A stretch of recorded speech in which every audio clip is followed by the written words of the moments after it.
All right, we're live. As always, thank you for checking out the VOD. We'll wait for people to roll in. Today we're going to do a little brainstorm session with folks. We're going to be talking about the people's thoughts on endgame, the elder game, late game, endgame, whatever you want to call it. Hey, Corbett. So while we're waiting on people to roll in here, I'm going to continue to play some spawners, and then we'll transition over into that discussion. Hey, Matthias, Gasly, Darton, DJ.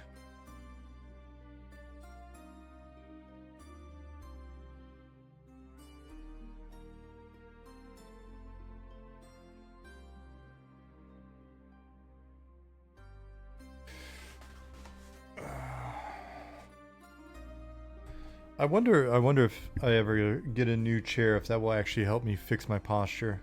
Probably not.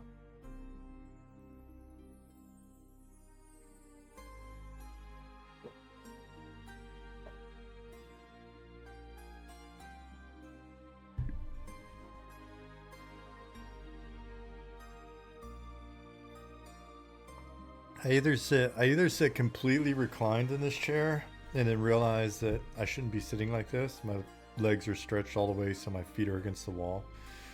So I'm either sitting like this, or I'll find myself like sitting scrunched up, which just like scrunches everything up. I get a little jelly roll on camera. That's pretty cool. I can't just sit like an adult. Hey, Panzu, John, Chili Sauce, Code and Caffeine, Zukin, Soldier. What's up, Gunner?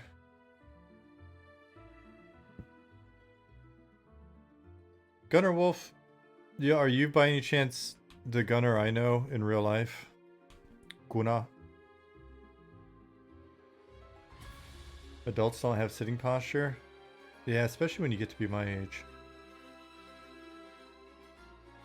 What's up, Drew? JP, Chudster, Skeletal. Darton said, I hope you have a good week. It's the weekend now. It is, pretty much. How are the music levels?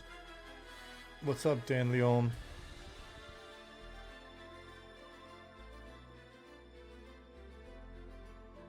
No, but you pronounce it the correct way. Gunnar?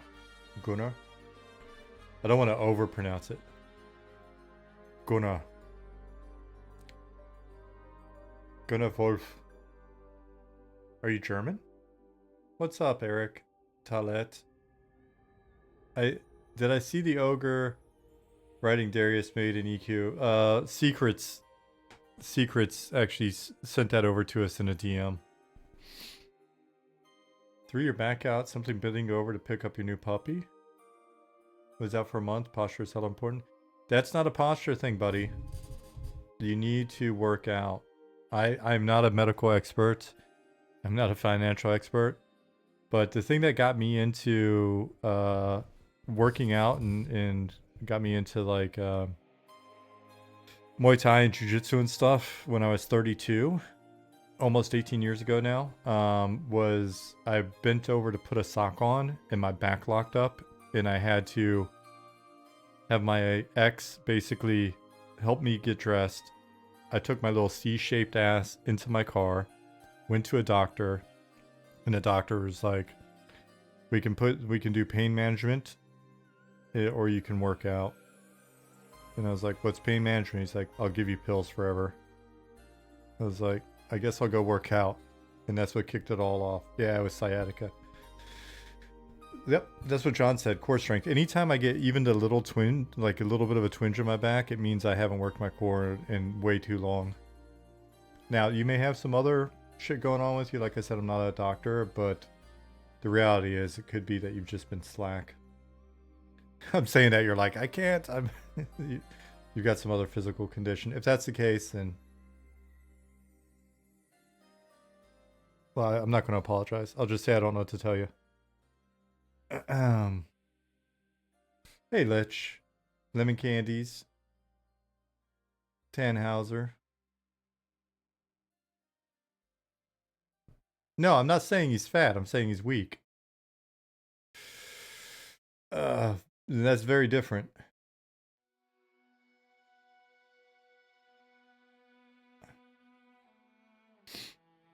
And I'm not saying it in a mean way. I'm not picking on you. I'm trying to inspire you to do better. Tsunami-san, hello. Because that's basically what that doctor told me.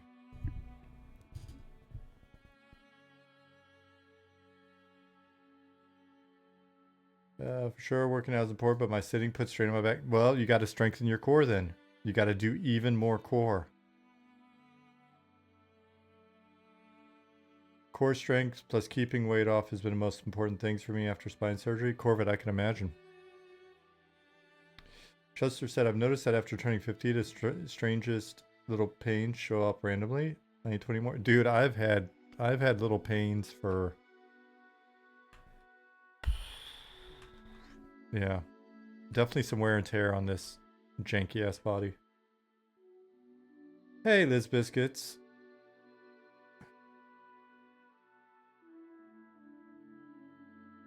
I'd say, yeah, for probably like the last 15 years, I hit a realization with running that the first mile, it's never the same pain. Maybe not never. Most of the time, it's a completely new pain, and it'll go away within the first mile. If not, then maybe I need to pay attention to it. But like almost every single time I go running, something random hurts. And I just let it hurt. And then after about a mile, it gets warmed up. And there we go. Orc boy, look at you with the timely raid. How are you doing? I was thinking about you. I was thinking about you earlier in the week, actually. I was reading some old... I was checking out some old Warhammer PDFs.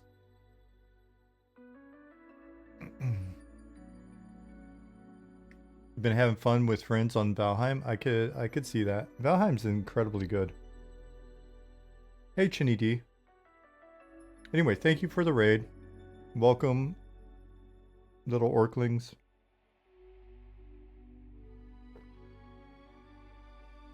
We've been wogged. Oh, the old Warhammer stuff's amazing. It's funny going through like the old Warhammer manuals. If you really look at the old Warhammer manuals, you just basically see, you're like, okay, I know where Warcraft's art style came from. They just basically took Warhammer's art and then passed it through their little filter, and there you go.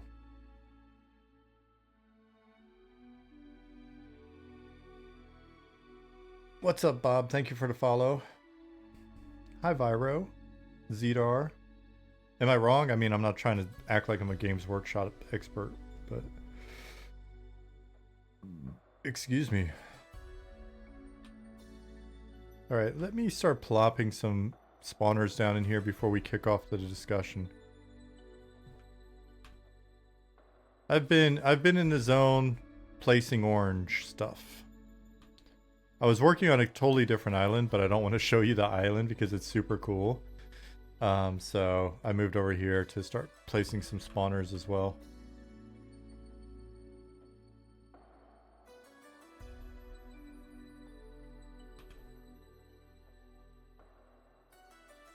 Speaking of orcs, it's actually an orc island.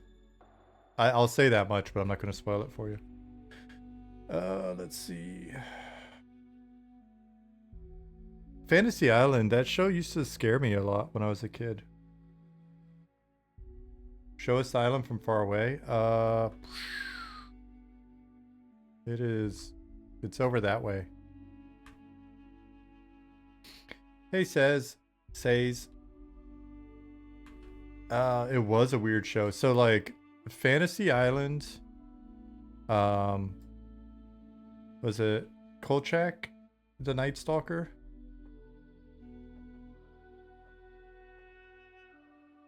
So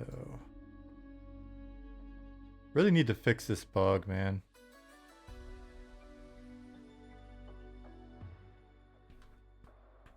Very likely lemon candies.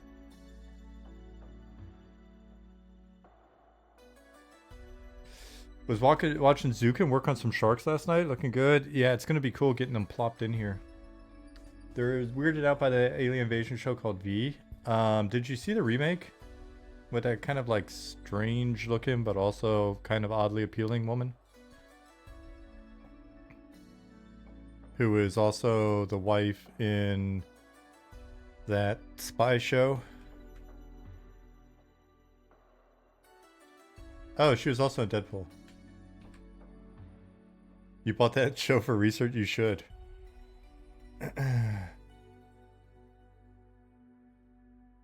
Are we looking at midday start for the playtest weekend in April? If I had to guess, it'd probably be roughly the same time we always do.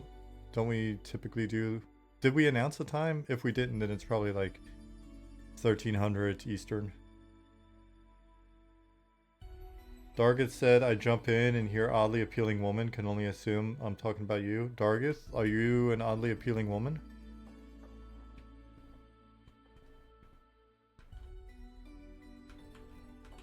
Well, you know how we are with numbers. You can be whatever I want. But that's so that's so tempting.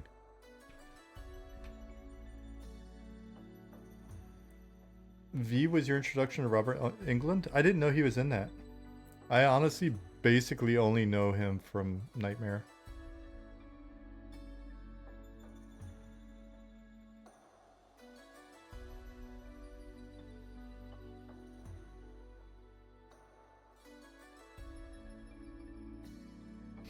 I think we should leave this open for player stall, maybe.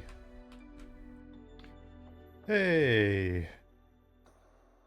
Gajin, any thought of doing a volcanic island with a dungeon inside the volcano? Who you been talking to? Did someone leak some information? What's going on? Do we have leaks on our ship?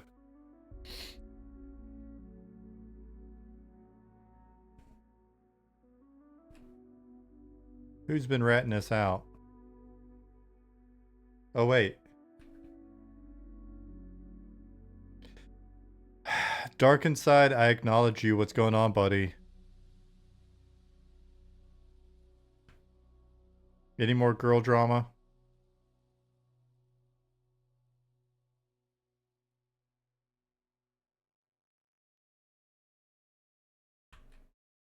What about a city that turns into a dungeon at night? The only problem with that is then people complain that it's not a dungeon during the day.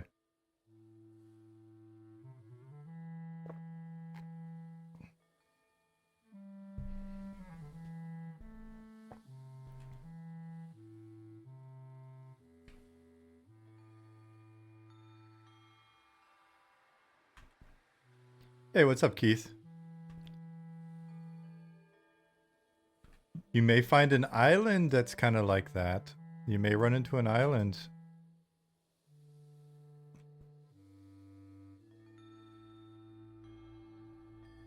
Hey, Bill.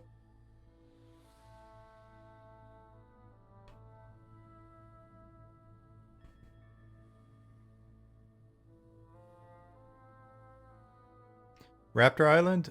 We don't have any raptors, so not yet. Hey, Kuzo. You did spell my name right. How many times do these NPC islanders respawn before the island becomes fit for player housing and shops and such? Will they ever stop respawning? This island is not meant for that.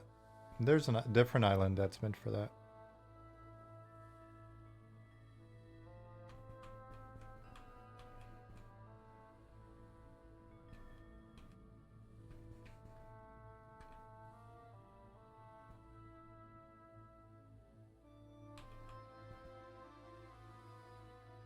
What am I populating? I'm populating a little outpost. Did we get any good or helpful info from the playtest? We did. The guys are immediately went to work with the information that was made available. Are there going to be elemental mobs? Just wondering about the elemental list. Level 12 spell charm elemental. I know there are tons of undeads. Yeah, Chedster, Nick was just mentioning that the other day when we were talking about populations. The fact that there weren't a ton of elementals around. We'll definitely be fixing it. You'll see more elementals. Wonder if you'll see cannons on some of these islands. Nope, no cannons. You're actually supposed to see a lot more elementals around the Bahara. And that's, let me just, maybe I should just make a note real quick to whom it may concern.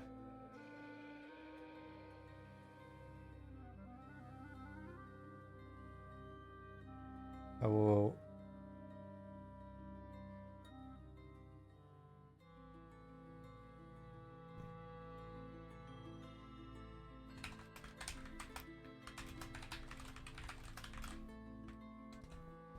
One thing to note about the NH Harbor District.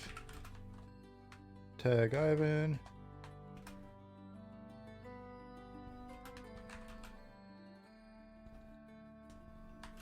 Is that the Bahara were always supposed to have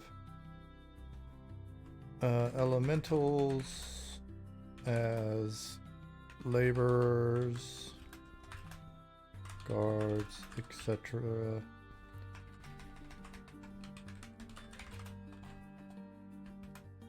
Not necessarily a ton, but they should convey that theme. Keep forgetting to note this. Cool. As soon as possible, I want to open a beach cabana and bar in Shallow Shoals, sell brewed potions. That would be so badass. Yeah, Eminem is a no gunpowder setting.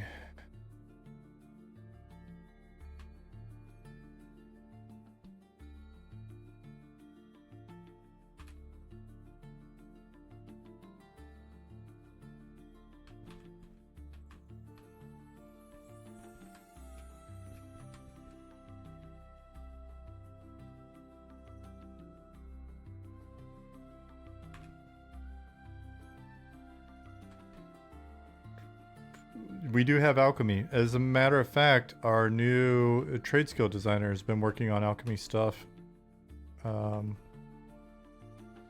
this last week and etc. Some of my I'm barely coherent. Did that make sense to you? Rift has been working on alchemy is what I just meant to say. Simply, concisely, and I did not do that.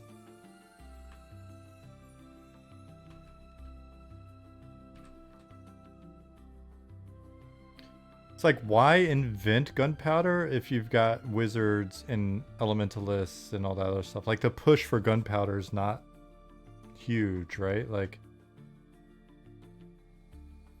you know what I'd really like to do? Have this thing that I've got to process and then actually like manufacture and blah, blah, blah, and then bang, as opposed to just like finger explosions, mine bullets, Kyle.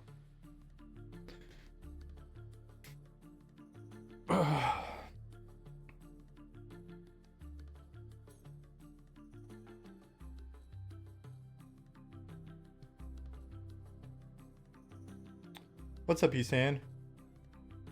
Don't you need a pea in ashes for gunpowder? You're down for that? I mean, it is a thing you can do, I think. Hey, what's going on, Bill? Placing some rocks while you watch. Hey, I need to catch up with you. I don't know, probably not this weekend. Need to catch up with you soon. That way we can talk about the city and stuff and see if there's anything I can do to help, or just I want to make sure that you're as good a position as possible to succeed on that, because I know there's a lot of work. All right, so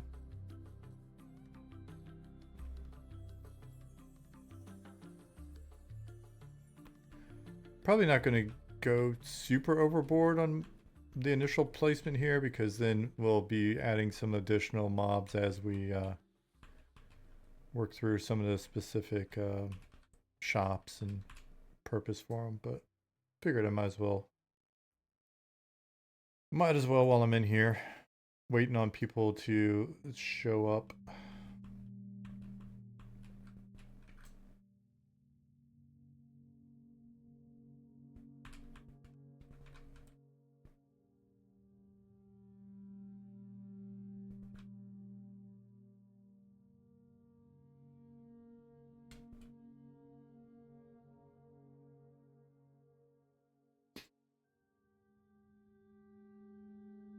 How about a trebuchet throwing balls of potions?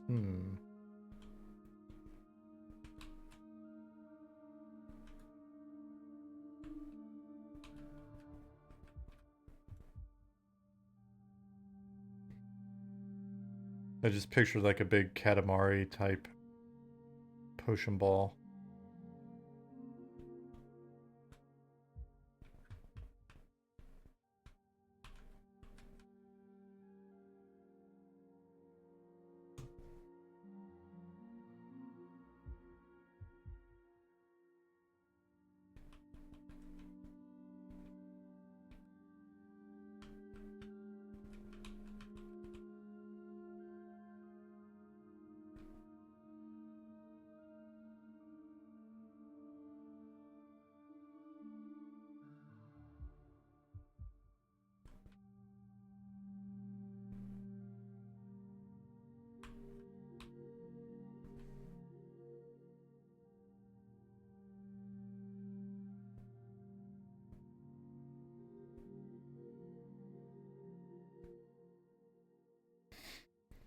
Excited to hear there's more focus on trade skills with the new designer. Even in the bare bones state, I had fun crafting armor sets in earlier tests. I like having a path for gear progression when you want to take a break from the XP grind. Yeah, at some point maybe we'll have a another trade skill discussion here as a group.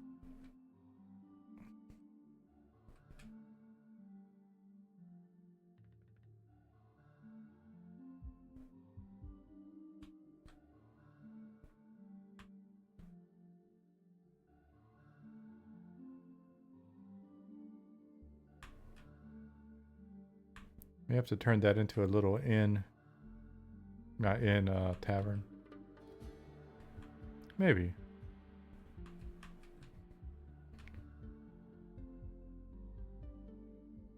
Brothel. We've got one of those in Night Harbor now.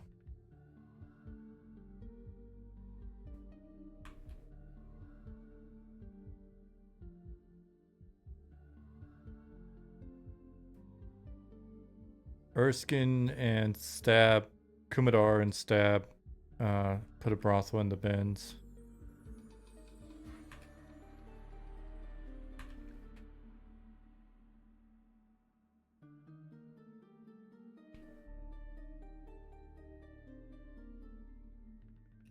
Hey Doggeroni, what's up Nomi fans?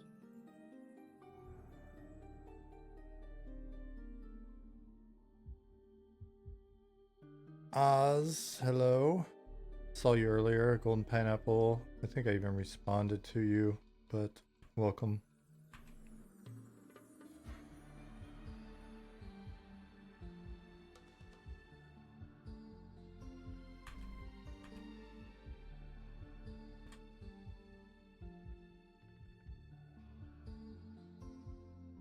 Hey Quatos, thanks for the shout out.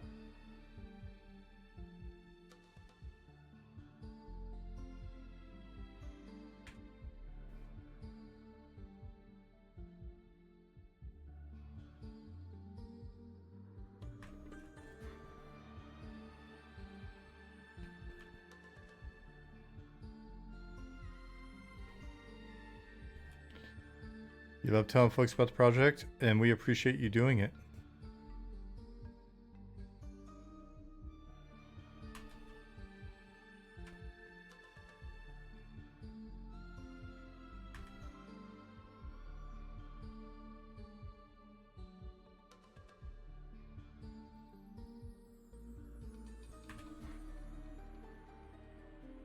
My curiosity is going to get me killed. I feel like 2 of these islands are probably connected with underground water tunnels, and now you must find out.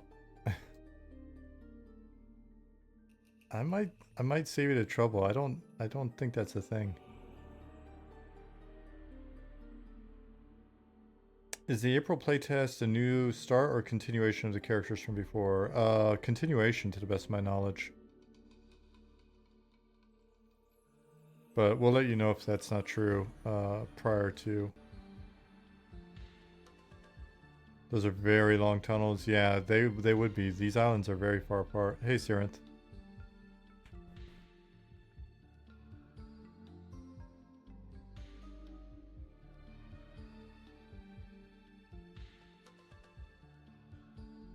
So I think I'm going to stream tonight for as long as my coffee holds up.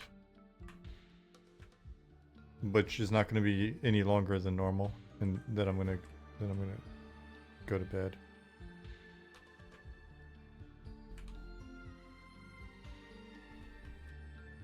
Long stream, let's go. No, that's not happening.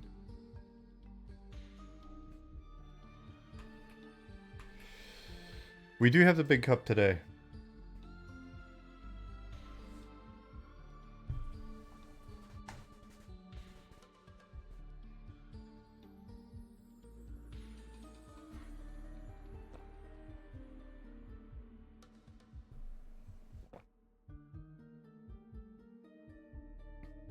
Hey, Biscuit.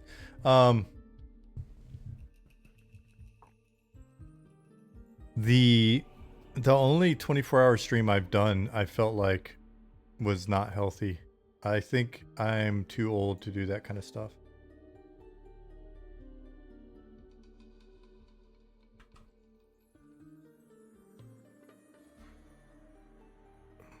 I've only done one 24-hour.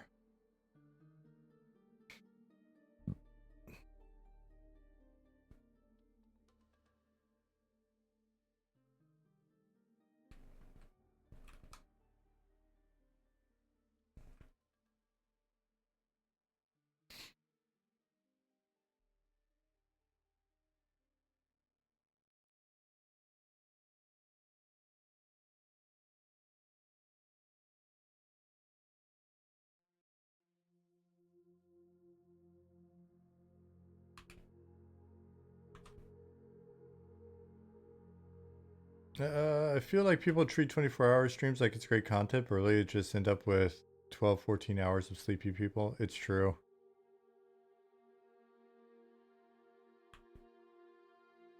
I mean, we had a cool premise going on for it, but it was just like it was completely unnecessary.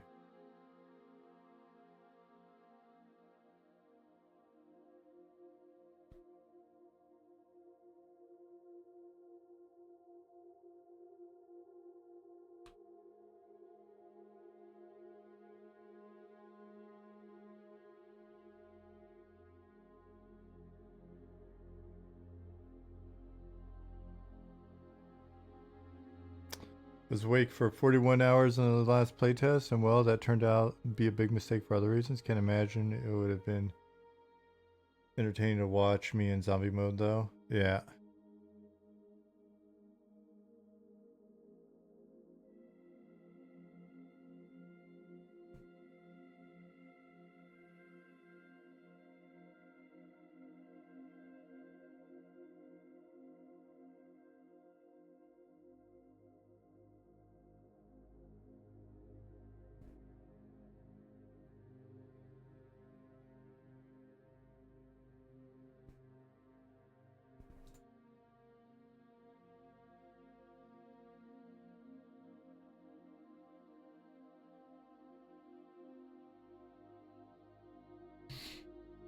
Extra life is a great cause. Yeah, I did basically. I didn't do an event, but I dedicated was like the first month or 2 months of cash I made from Twitch to Extra Life. I think it was like the first. It was either 1 or 2 months, but it wound up It was really cool because that's when all the people were coming in for the EQ interviews and stuff like that, and I had subs on and all that stuff. So it wound up being a pretty good setup for them. Wound up doing all right. So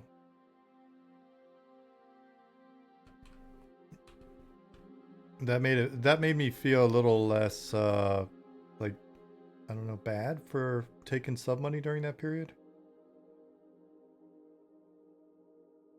It's like, I guess it was like, it wasn't the first month. It was like the first month that I was able to, like, my first month as an affiliate. But again, with the EQ interviews, that happened pretty quickly. Hey, Simon.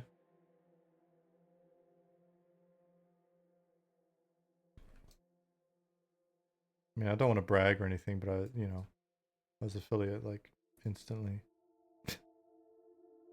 No, I honestly, I don't remember how long it took.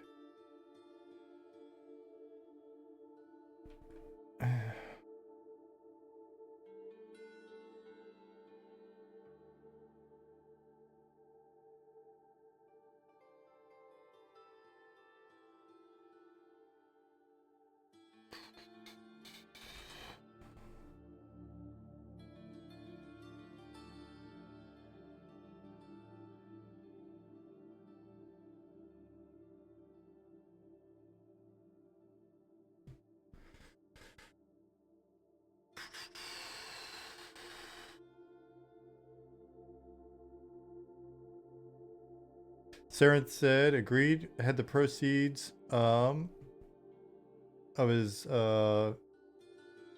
extra life charity event go to the children's hospital where I live. My son was born 3 months early, so I felt it was a good way I could give back to the hospital that helped my son during his first few months of life. Oh, right on. That's very cool. I had to I had to just kind of, I think I picked a hospital near where I lived. I think maybe it was in Birmingham or something. I lived in Dothan, Alabama, but it was something like that.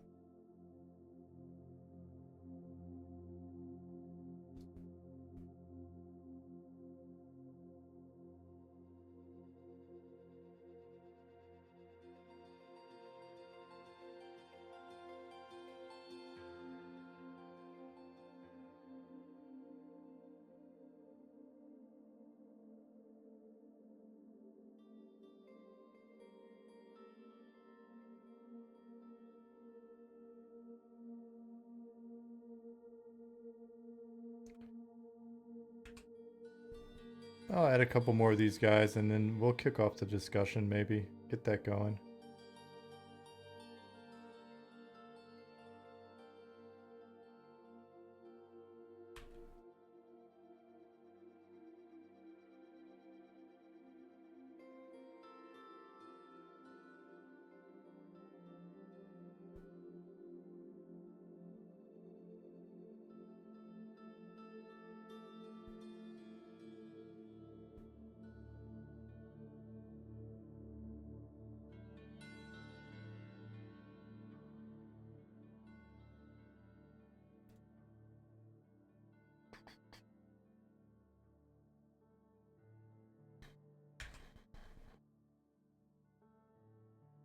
Go. And then restart. Biscuit, thank you for the follow. Todd, thank you for the follow.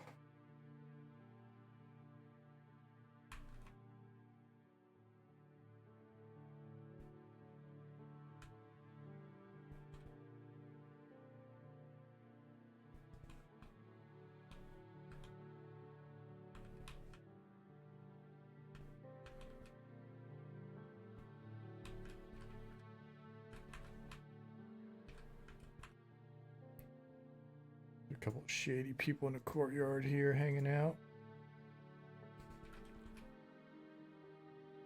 Todd said, I've been following along for a long time, just now able to catch you live. Been extremely stoked for this project. That's awesome. How did you find out about us? Like, do you mainly just watch YouTube or?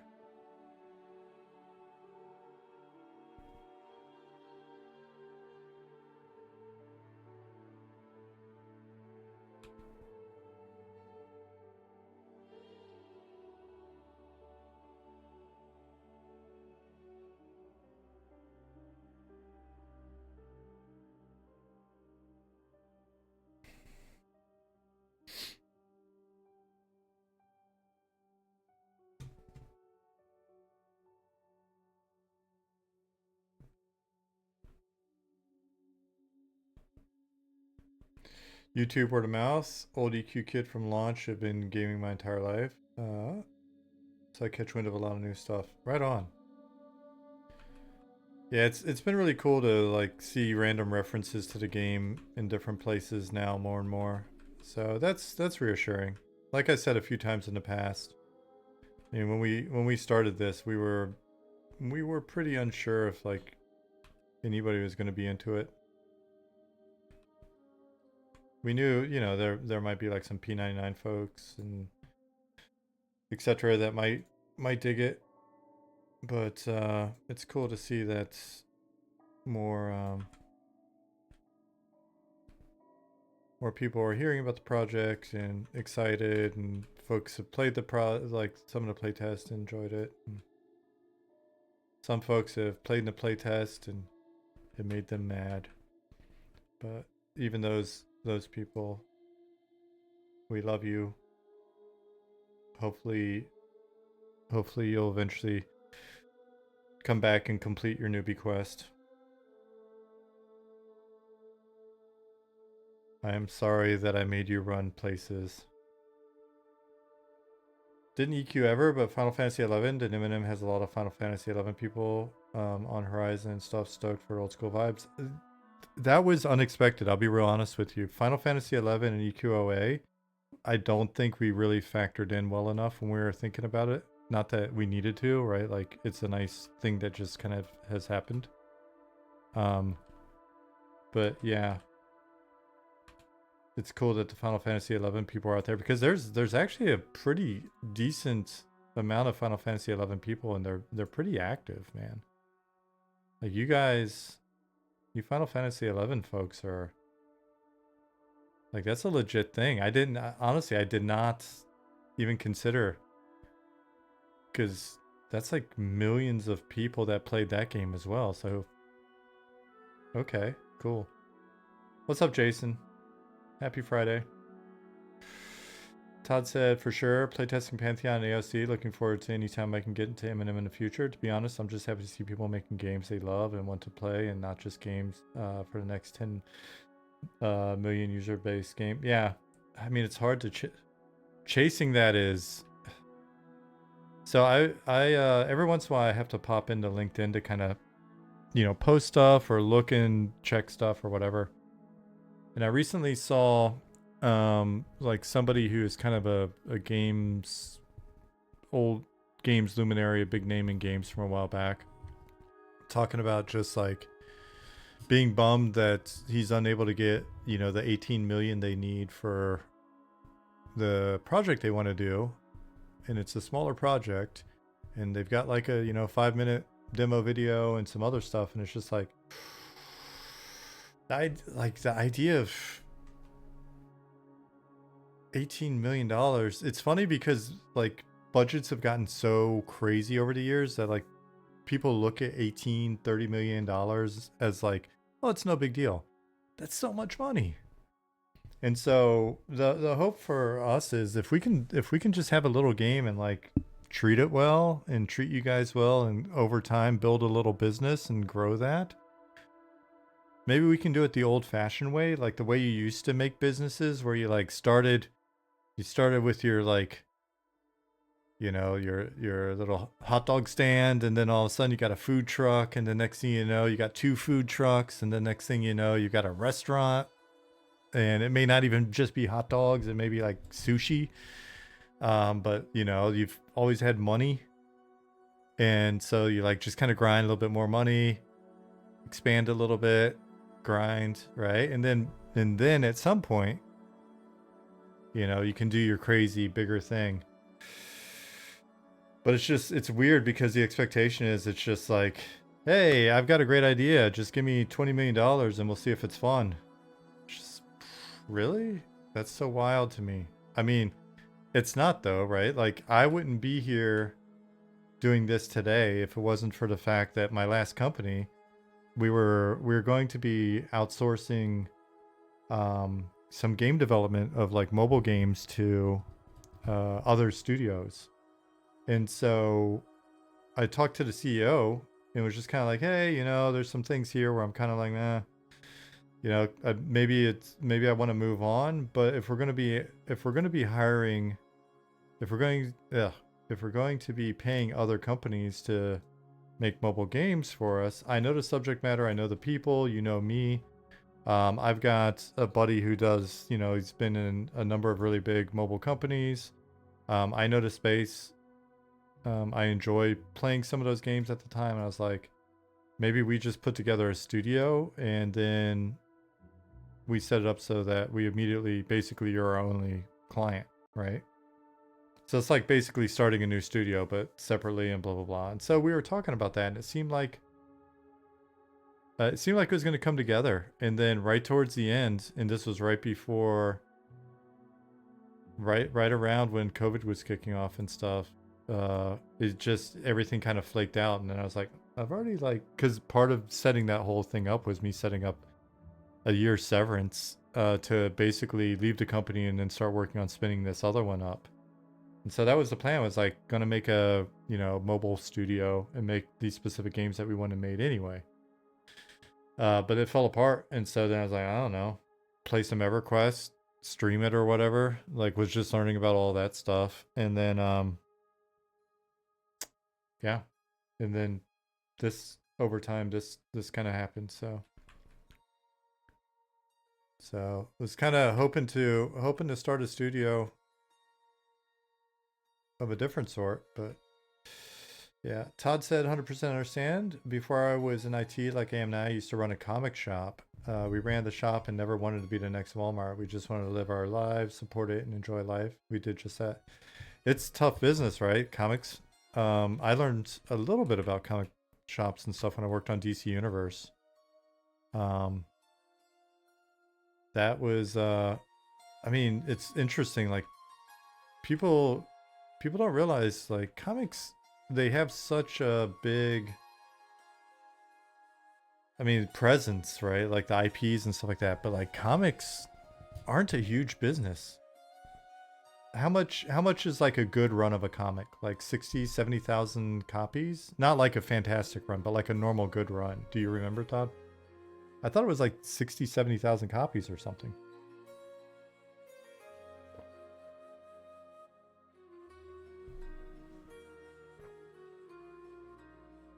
But I mean, there's a bunch of different ones out at a given time, but still. Am I remembering that wrong?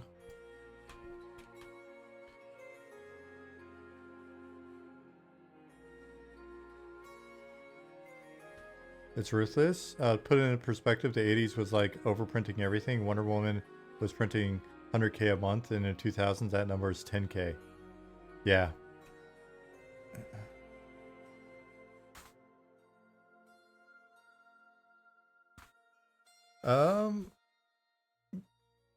Bill asked, I wonder if you had AAA budget to work with, money is no option. What would you do differently compared to the way that we're creating the game now? Is the process the same? Different resources, extra resources you would, are there extra resources you would have? If we had, like, I don't know, if I just stumbled across a bunch of money and it was out of pocket, we'd hire on the people that we want to hire. And, or let me say that we would hire on the people that we have that can be hired. The people that, like, you know, the Simons out there that have other really good jobs, we would determine whether or not those folks would want to be contractors on the side, or if it's kind of a pain in the ass for them, taxes, this and that, then we would let them just continue to volunteer their time and then take profit share. We would basically bring all the people we could bring on full-time. We would then look at what additional throughput we need, right? Like, do we need more character art? Do we need more environment arts, textures, design capacity, whatever? Rather than make the company too big, we would probably, people that are outside of our core team, we would hire on as contractors, right? So 20, 30 hours a week is fairly full-time contractors.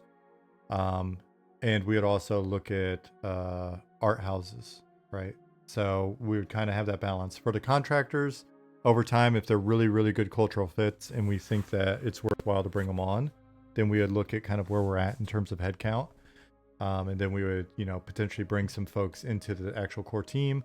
But we would leverage externals as much as possible while doing very tight quality control to ensure that everything that we're getting externally matches what we want, and really looks like us and feels like us.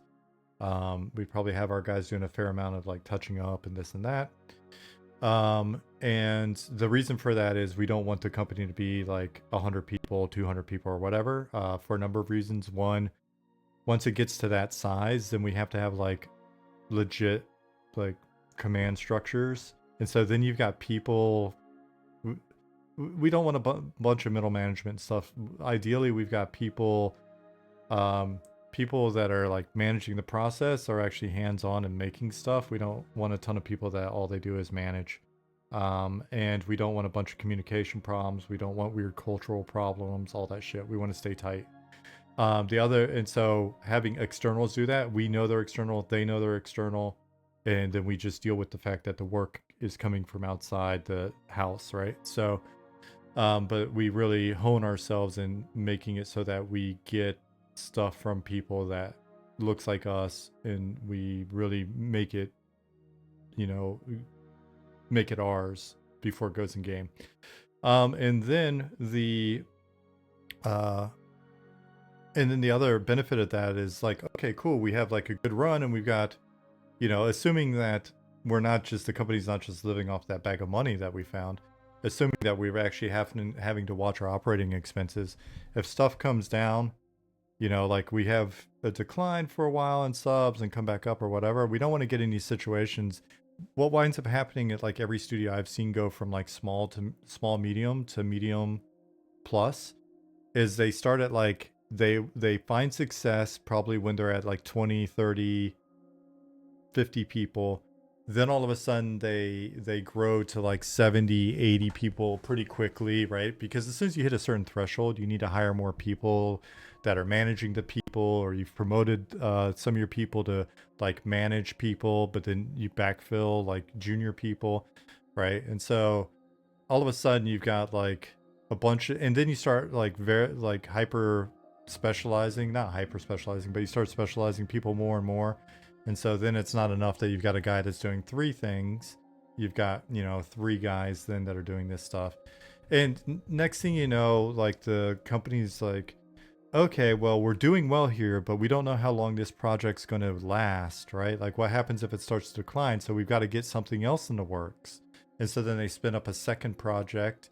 And it's like, okay, well, then you spin off a core team. And how long, like, if you're spinning up a project because you're worried the first thing the cash cow may not like last forever, well, then there's already inherently some time pressure, right? Because it's like, well, then we need to actually get that project out the door. But a lot of times on that second project, people are like, oh, okay, well, it's got to be as big as the first project is now, right? Especially if the first game is like making a bunch of money, then it's like, oh shit, we need to, not only do we need to make a second project, we need to make one that's like this big.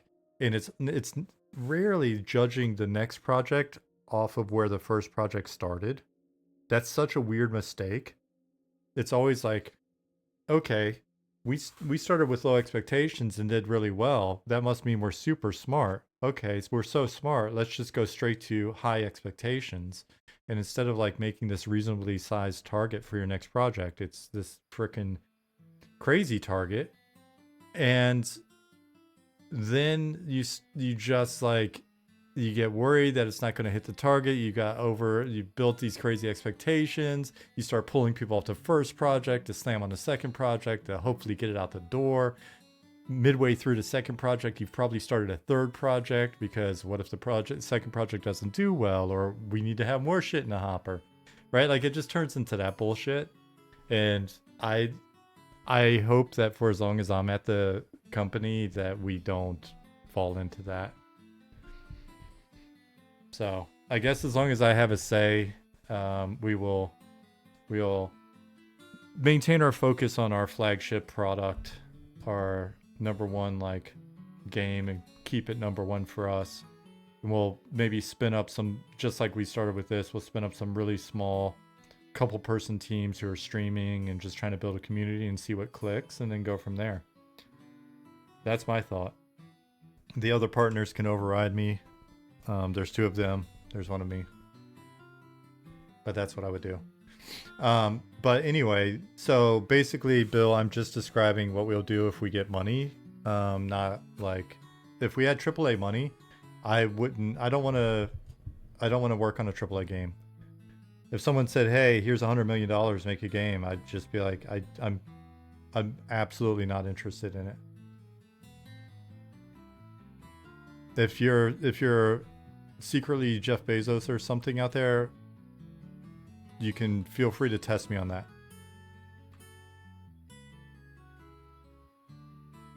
Zero interest in making a game that big, working at a company that big, having that much money for a game.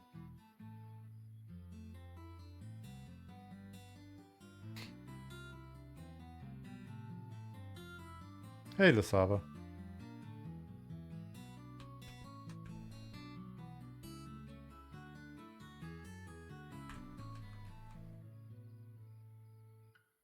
Do you ever feel pulled between managing and getting in the weeds? I manage projects in my day job, but love to code. I don't know if I could go full manager.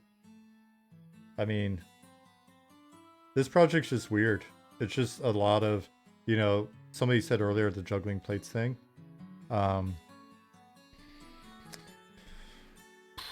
It's fun. I mean, there's just a lot of all sorts of things going on. So I don't feel like I'm managing at this job. It feels like I'm providing input and stuff, but I don't feel like a manager, if that makes sense. I don't know. Maybe it feels that way to you guys.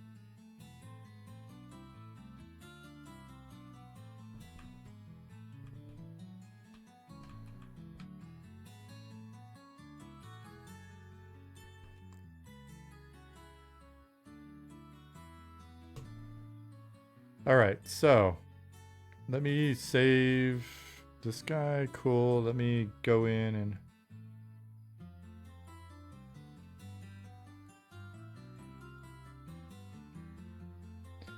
I mean, because I've actually thought about it. I was like, you know, if I suddenly had just a shitload of money, what would we do differently on the project?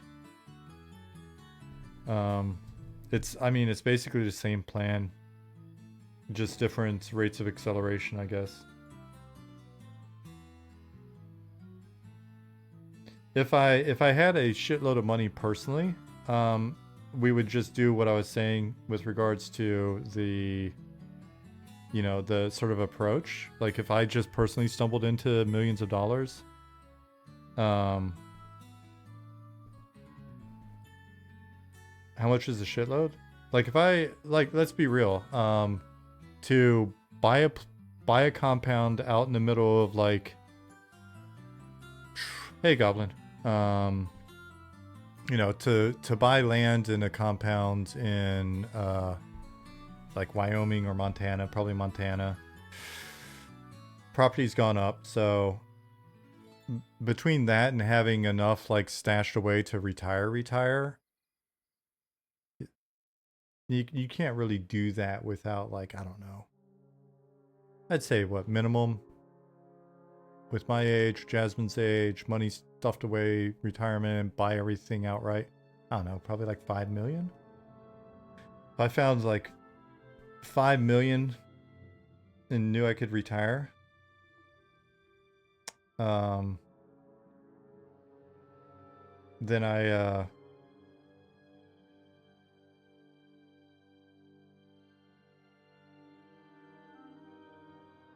what are you guys saying? Oh, and could use some of that use some of that for the project. I think the only difference is I do everything that I was describing for the project, just because I still think, like, I just really want to see the project through. I'd love to see the project through and get the company set up and all that good stuff for the team. get us launched, get us to 1.0. But in the background, I think it would probably, if I had that much cash, it would probably be the last game I make. We'd see, after this project's live and stuff, but at some point I just need to disappear into the hills.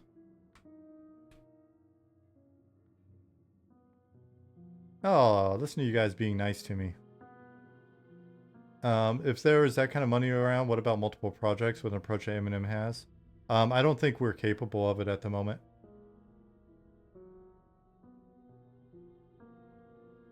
I see teams that haven't really gotten like making their first game on lock, trying to make additional games in parallel, and it just spreads their soul too thin, right? Like which of us on the team has the capacity to like be thinking about a completely different game at the same level that we're thinking about this game right now in parallel? Like, would you want Ollie stretched anymore? Would you want Nick stretched anymore? Me, Goblin, Zukin, who? Right? Like, who do we spread? Right? Like, at that point, that person should like. I was thinking other teams, but who are those other teams? Right? Like, some randos. At that point, they're not us, right? Like, they're just some random people that are working on a game under our umbrella or something. I don't know. I think if we had that much, if we just had like goofy money, then it would be cool to maybe help out some other teams that are working on stuff and be like, oh, you're pretty cool here. But that would be them, right? To be fair, I'm working on multiple games. Yeah, Goblin, and if we had the cash to make it so that you could just focus on us, that would be my priority. That way you could just focus on us. I mean, a lot of people are doing multiple things. The goal is for us to get to a point where they can focus on us, because I do think we could be doing more faster. More faster, more consistently. And that's nobody's fault on the team because everybody's volunteering, right? So we get what time people can afford to give us. But the reality is, we would want to, ideally, in the perfect world, have as much of everybody's time as possible because we're compensating them properly for that time. Thanks for your compliment, Bill.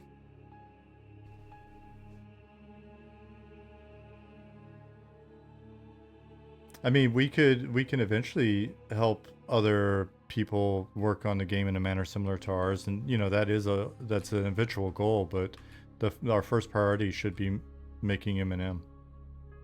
So.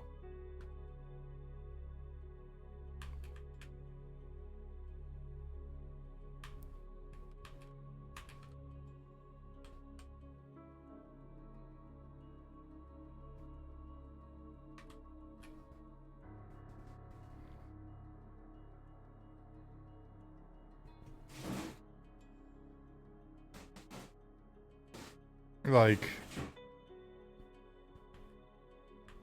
yeah, but I mean, what we're doing is also challenging. I think some of the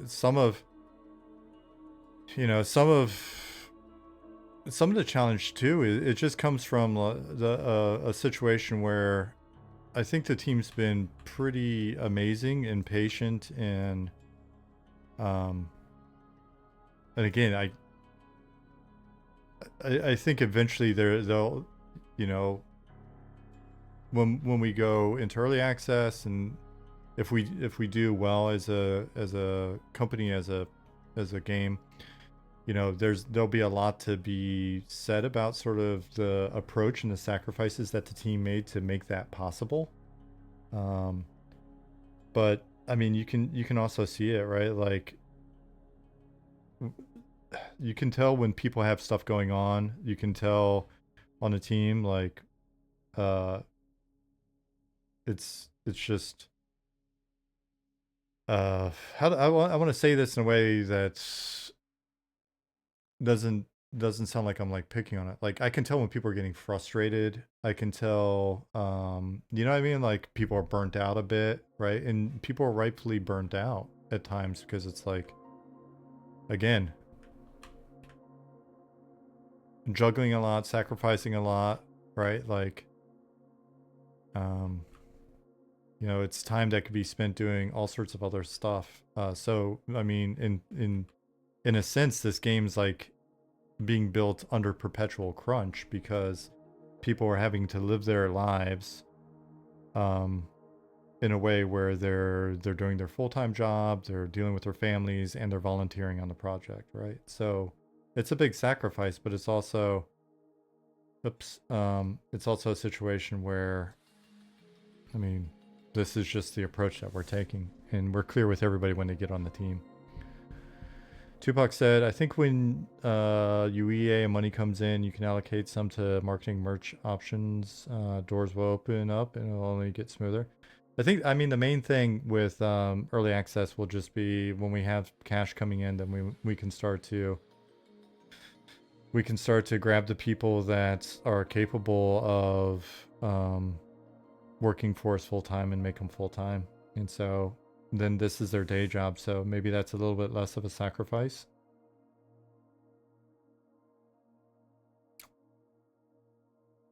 Thank you, Shoes.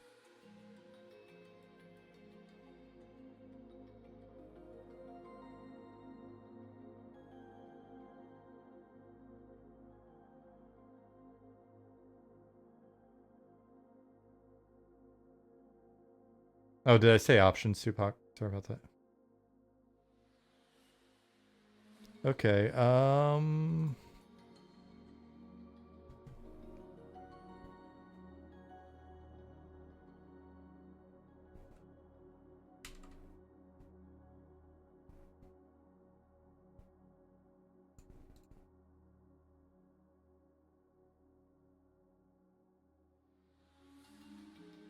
having two jobs, even if one is voluntary, is hard, and sometimes, despite best intentions, can be very hard to carry through and live. Yeah.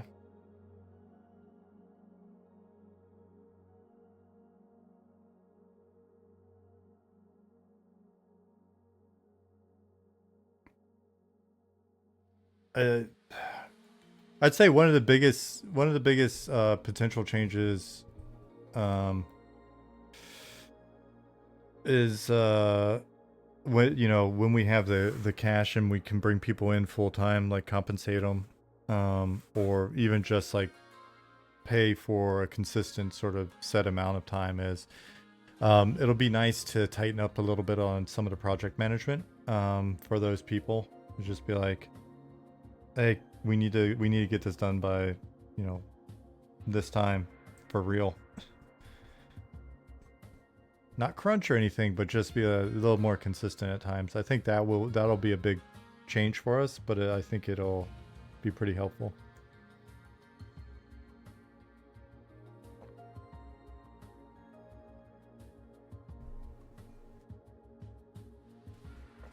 But I mean, we just kind of chip away stuff, so. Do you guys want to talk about endgame? We talked about it in Discord. I don't have that up. I'm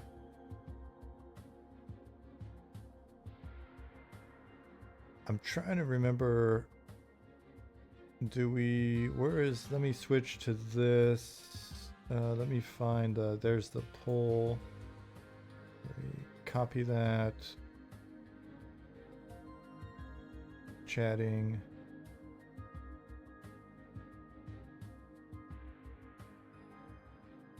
Paste it, maybe?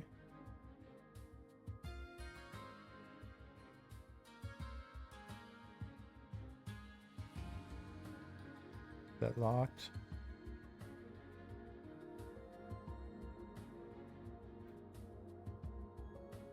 If that worked. I guess we'll know when you guys start chatting. Say something.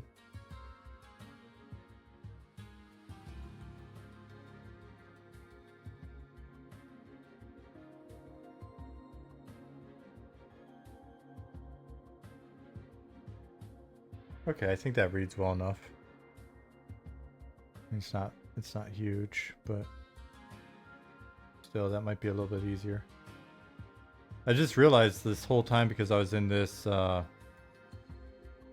mode, there was no chat at the bottom, so apologies for that.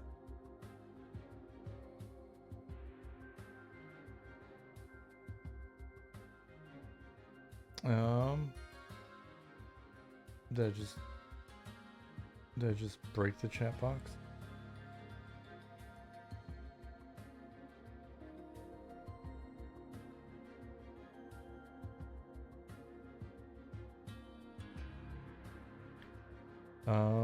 And then let me go back over to the poll, just in case we want to run a poll.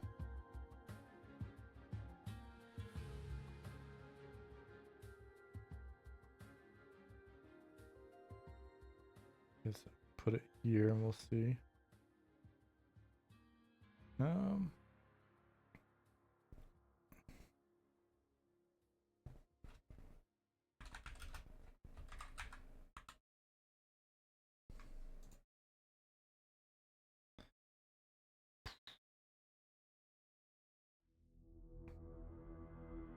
And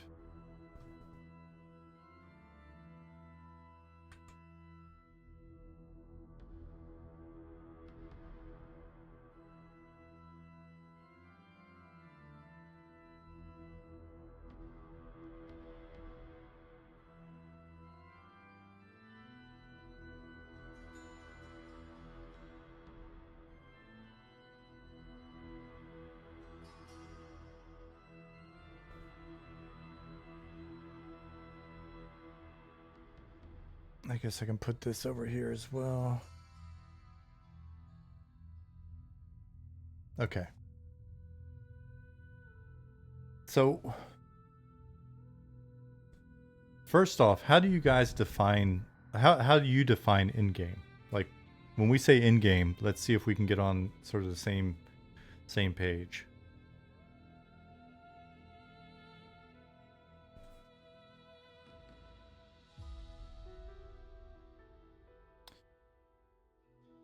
Statface says in-game is the usual grind for best in slot. Corvid says countless things to do at max level. You've reached max level and you want another chase. Throbgrave says. CERN says define as content in which a big group is needed to complete the objective. End of consistent progression. Pineapple. John says near max level. What do you do to keep your interest in the game?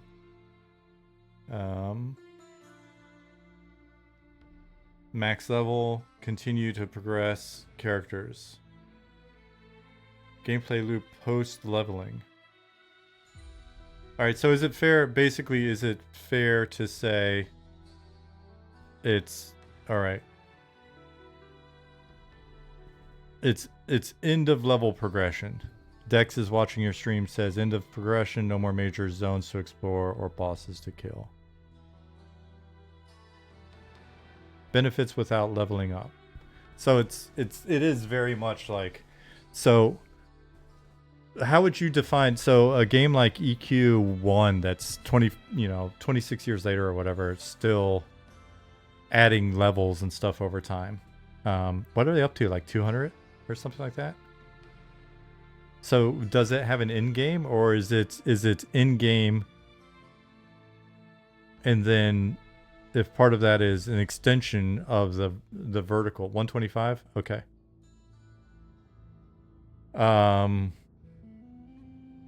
So that counts then, right? And so is it end game then that we're talking about, or is it like leading edge, right? If the edge is floating.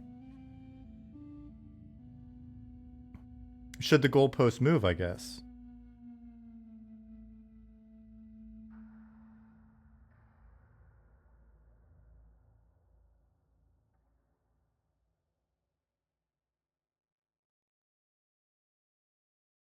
Tupac said, max level, knowing everything, yet still finding interest in other aspects of the game, trying them out till next level.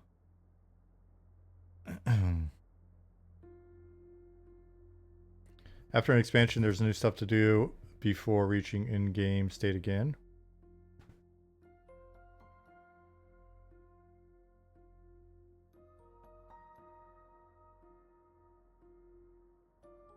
in-game state is when you've exhausted novel content.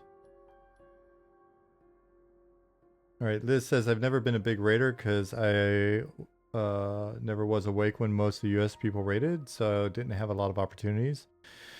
I did some, never enjoyed them as much as soloing my way up in levels.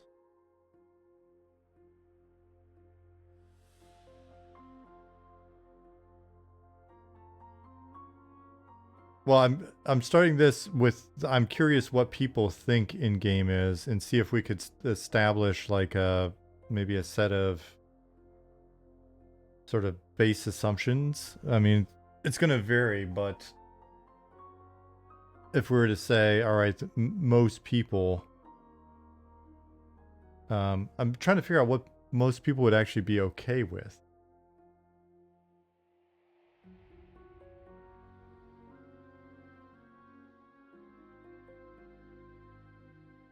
And that's why, and I don't know that if we'll actually do it, but that's why we have like I brought the little poll thing up into this scene as well, but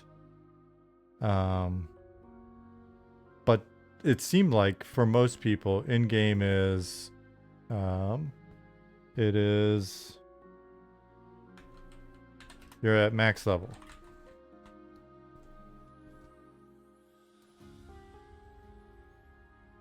Hey, Kevin.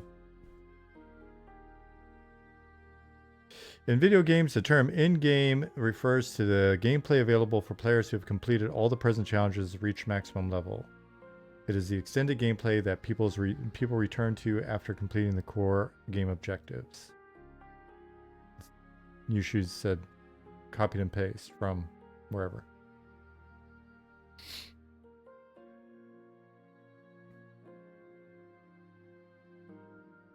All right, so for you guys in here, how significant is like how significant is leveling? Like,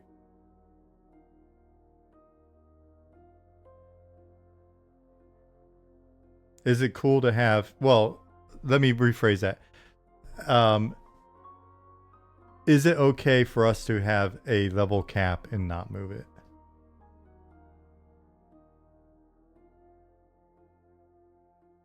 Yeah, I asked the wrong question, and I know there's a delay, so no, we're very focused on the leveling experience. So I guess I should have, from the onset, I should have said, is the level cap okay?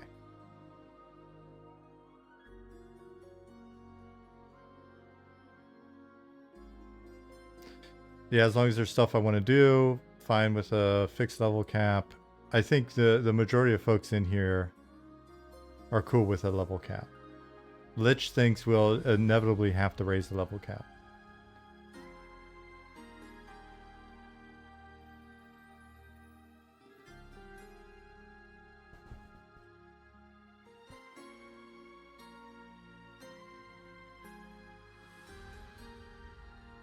So is it fair to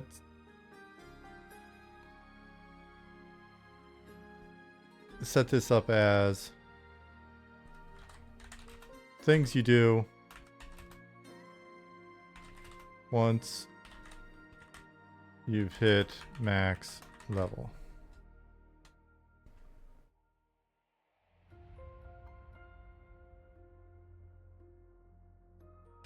Level cap should be raised at least once, if not a few times, but not many times. Why? There were hell levels in EQ. Yeah, they were real things.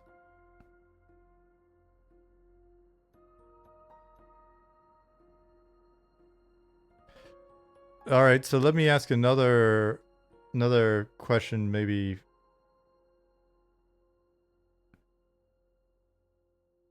Should the game go on forever on a given server?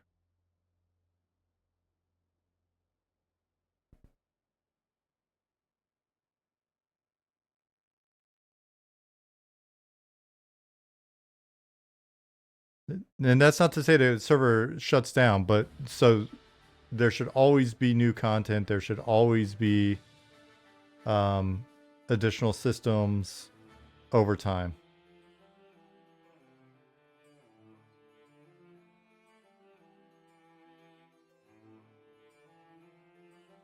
Yes, because that's good job security. Well, we're not entirely dependent on that, right? Like, I'd play a new P99 green tomorrow.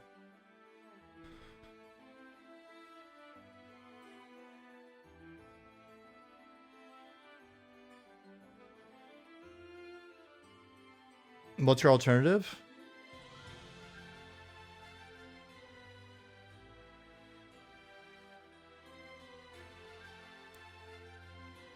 The alternative is, it is.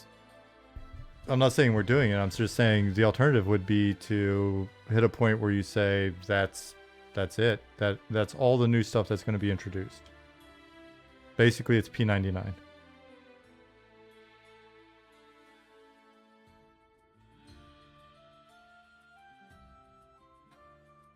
That's kind of the whole point of an MMO, isn't it? A constantly expanding world and new content stuff, unless you're specifically planning to make a TFP-style seasonal game. But again, if we're modeling, like if we were, and I'm not saying we are, but if we were to model ourselves after something like a P99 with more content, then you say, all right, at some point there's no significant new content on this.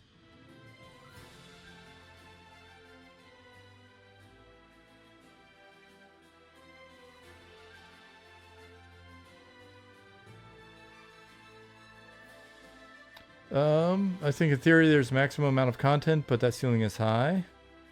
Benefit the Final Fantasy 11 has baked was multiple job aspect, layered in a lot of horizontal progression by default. Yeah, it doesn't work here.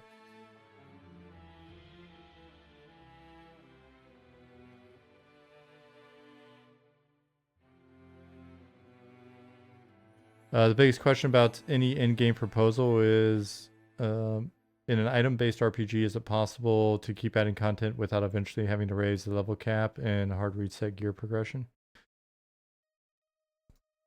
Yeah, I'll be honest with you. With regards to resetting the gear progression, I'd be curious to see like what the breaking point winds up being, right? Because you wind up dealing with a shitload of like soft caps, and at some point even that's going to break down.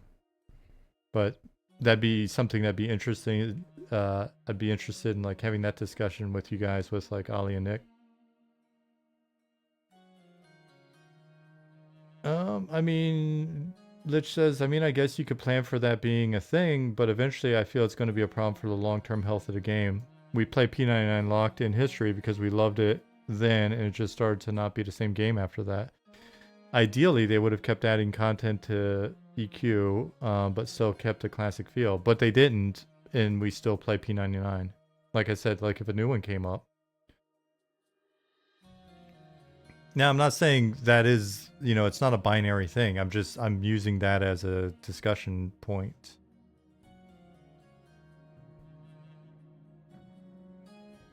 Bill said, what if after max level the city's regions gave titles and responsibilities to players who raised faction with them? A guard captain is responsible for patrolling a route known for banditry. Lord of Night Harbor must take a shipment of goods to far off lands. I mean, to me, it just sounds like it's a very content and systems heavy progression that probably, like, if you actually sat down and tried to design that, you would find that it's like, it's the kind of stuff that a lot of teams get caught up in. They're like, we're going to make this forever thing, and it's going to be, yeah, I mean, does that become PvP? Like, you're still basically on the content treadmill then. You're just making a different kind. Isn't the alternative making content to expand the detail and breadth of the world? Goblin said. Yeah, I mean, it's kind of, you either stop making content at some point or you continue to make content. In the past, a lot of teams have explored how do we make evergreen content. A lot of teams currently are chasing the idea of how do we make user-generated content, right? Like how do we allow the players to make stuff for each other and for themselves? There's a lot of people on P99 who would like to see a classic plus style expansion of the game. Yeah, and I honestly, so just so that people don't get confused or whatever, and I don't like create some weird shitstorm. Honestly, I think the P99 Classic Plus expansion of the game makes the most sense, and it's really going to be the matter of like how much plus is needed to retain people longer term without getting to the point where a new player comes in on that server potentially, and it's like, you know, that's one of the things with continuously adding levels, right? It just makes it so that more and more you're not likely to have new players come in on that server. But unless you boost them or do some other weird shit.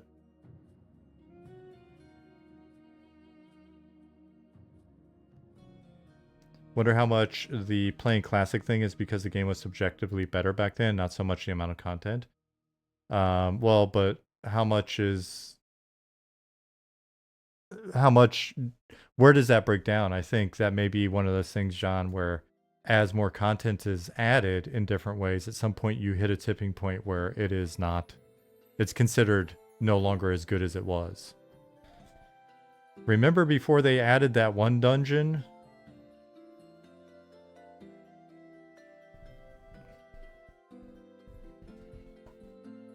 Basically the actual mechanics of the game, right? But at what point do the mechanics break down because underneath the weight of new content?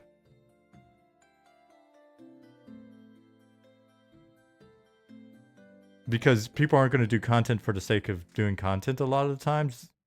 They're still going to be motivated by rewards, right? There needs to be some benefit to doing the content.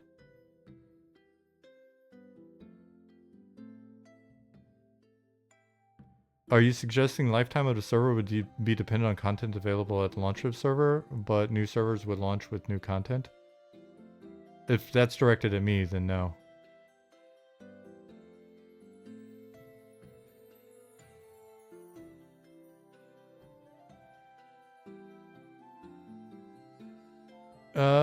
The degradation of an MMO as an enjoyable system usually is the result of modification of existing systems or addition of new systems that make the playing a worse experience and negate the impact of existing systems, not the addition of new content. But again, we can differentiate between additional content and new systems. But then the question becomes, at what point do you need additional systems in order to add more breadth? Because the content, I mean, the content system's dependent, right? And the content's reward dependent. So at what point does the content start to break down because the existing systems, unless we're just saying it's a linear, like it's basically vertical scaling, right? Like in perpetuity, because you could make basically the same type of content, but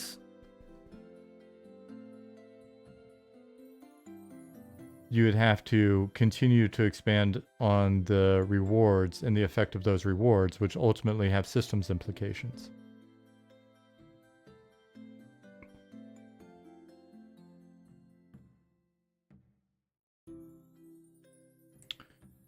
Dizcar says, Guild Wars 2 has a lot of flaws, but constantly expanding not by increasing stat budget, but new systems, but new stat options and combinations.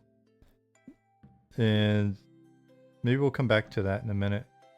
And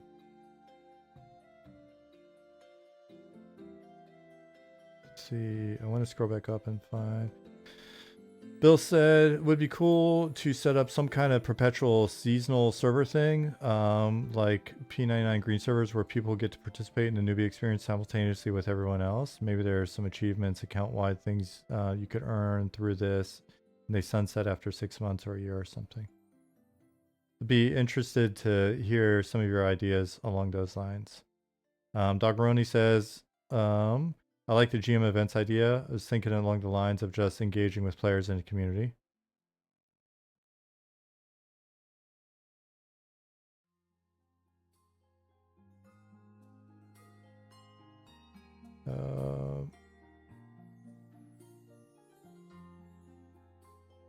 This says one way to handle is the scaling system so that no matter what the group, some calculations are done and a level is set accordingly. So it's always hard going no matter how hard you try. But yeah, but then you've got like scaling content, and is that only at the end game, or because that's a very different feeling game.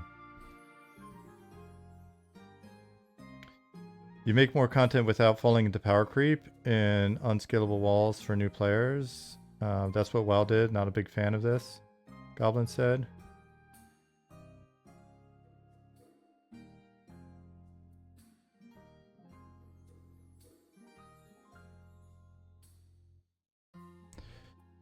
Calm says, as long as the new systems, let's say gear from that content, does not negate previous systems immediately or over time, especially ones that people enjoy, then I think that's fine. For example, over the years, Lord of the Rings Online has removed the need to use some of the more unique or enjoyable systems from the game. With more expansions, they removed the need to get weapon upgrades from content at all via their legendary item system.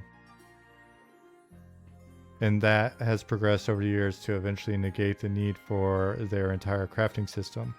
Crafted gear is no longer needed at all, whereas at launch, it was an alternative pre-raid best in slot. They also removed the need to use fun, interesting game mechanics over time, such as the conjunctive system, which required player combination at key times during fights. So it sounds like you're describing a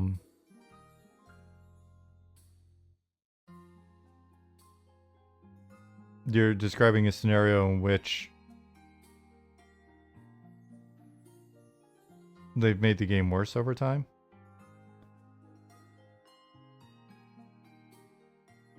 Have you considered a remort system where you can re-level your character, max level character as a different race, perhaps with other game bonuses?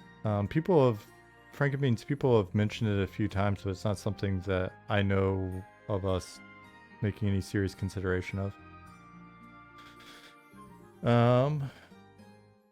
Kuzo said, what do you think about players being able to sacrifice entire levels to factions or deities to earn their favor in the form of faction standing or some cosmetic rewards?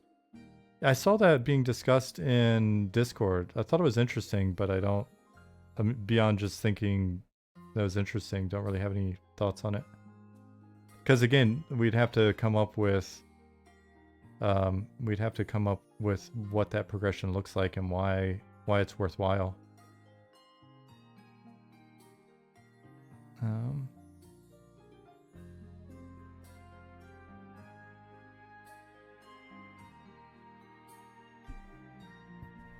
Does unlocking a new race class combo count for that? I thought the new class would start back at level 1 again.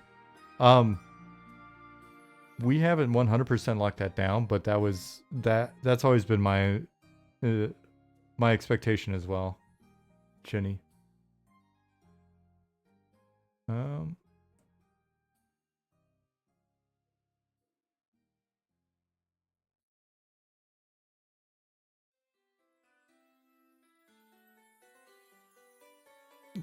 So AutoKey said someone was talking about this, Nick Goblin maybe, about being able to create a more rare race class combo. For example, Ogre Wizard. You'd have to complete a quest and potentially start over getting that combo. Yeah, but this isn't. I don't know that we've ever discussed that because we've been talking about that for a long time. I don't know that we've always ever or always discuss it with the idea that was like a actual remort system. I think in some cases it would just be a thing that you would find. I mean, there's nothing keeping us from making it so that certain combinations require you to be max level, and then in other cases the race class combos would potentially just be things that unlock with new content over time.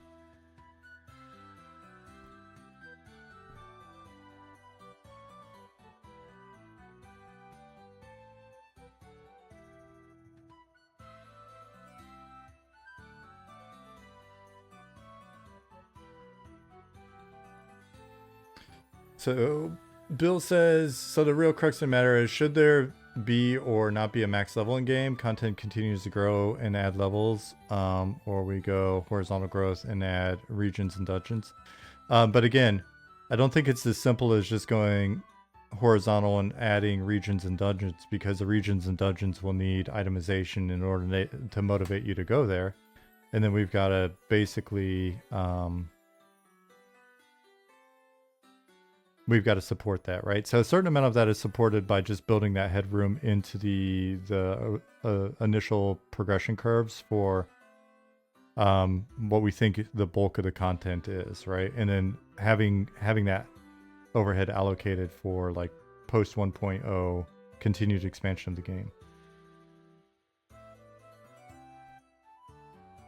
Flintlock says the most successful MUDs that have lasted the test of time use the remote system or roleplay enforced to carry the long-term progression.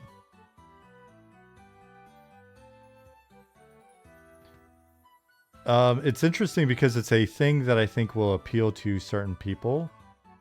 But it's got to be, that would have to be like a remote system would be something that would appeal to some people. But it would need to be a part of a bigger suite of in-game, I guess, features and content.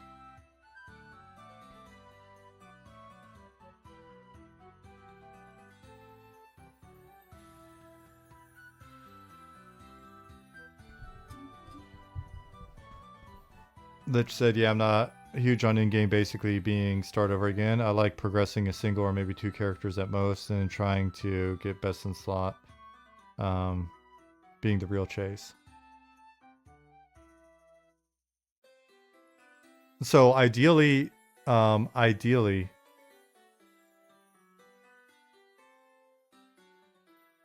Remort is the same character, but I think Lich is saying that you're starting that same character over again as opposed to like staying where you're at, right? So it's you're sacrificing your progression in the name of new unique progression, which you could, I guess, in theory state is an extension of the original progression, but does it really feel that way? All right, so let's just assume then. Yeah, so let's just assume that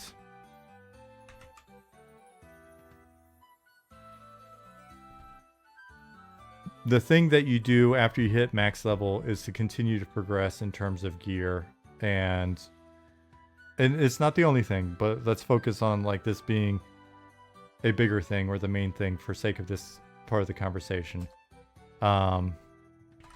Continue gearing via,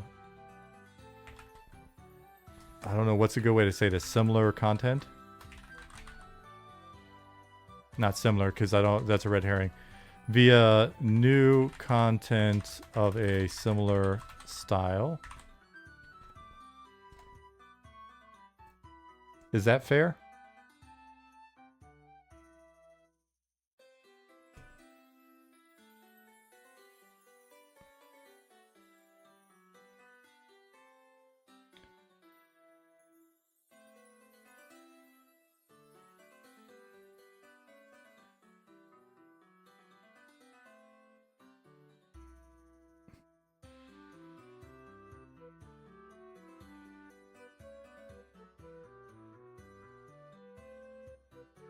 If in-game is gear grind, then content wouldn't be new for long.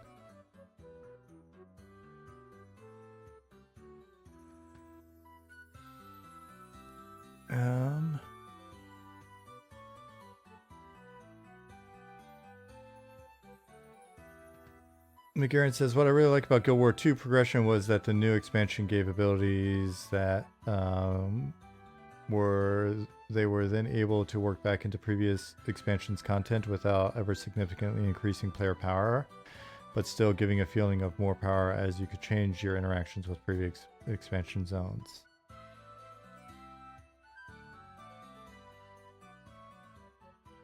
And Goblin said, McGarren, agree with this. Now you can stop attacking me in Discord. I can't tell. Are you being serious? You're not being serious, right?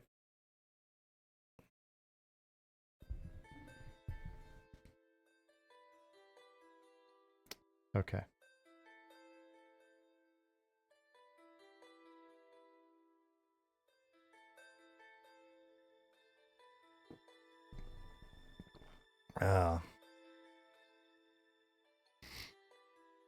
Let's see.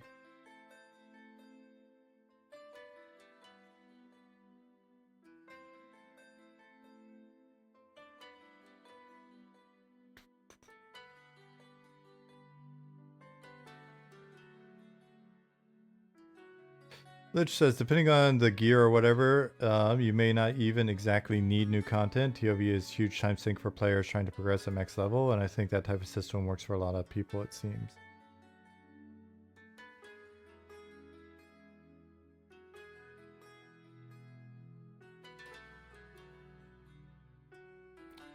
The other thing would be in-game class or archetype fantasy, something like physical DPS, world tournament style, even with different NPC fighters, which require in-game class knowledge.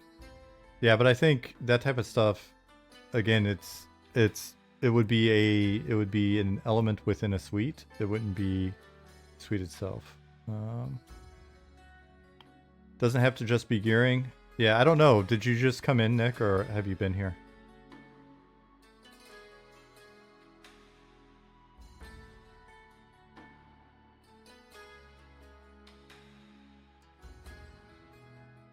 Okay, so do we want to expand the discussion here? I was hoping to get a feel for like what you guys think in terms of like the degree to which the rate of acquisition and what like continued gearing actually needs to look like.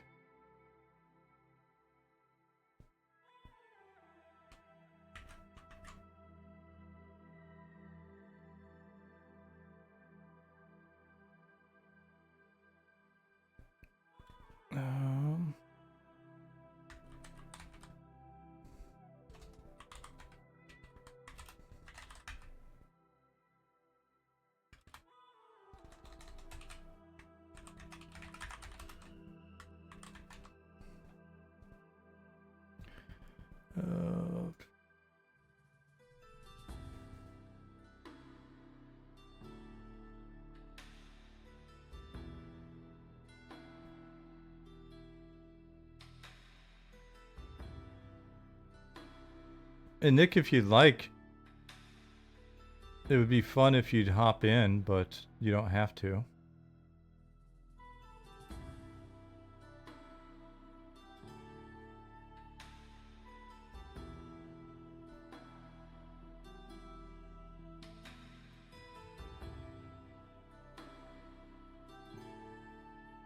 After lunch you can. All right. I'll keep an eye out.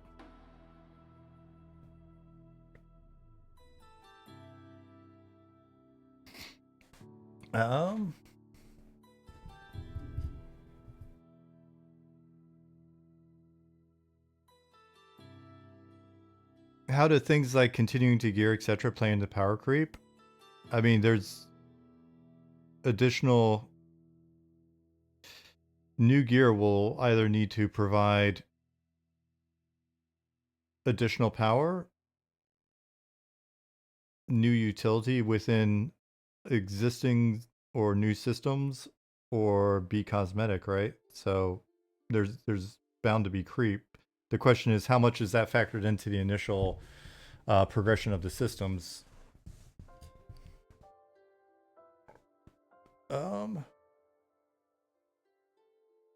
One thing that hasn't been mentioned is challenging content, or at least extremely punishing content. Goblin defined that.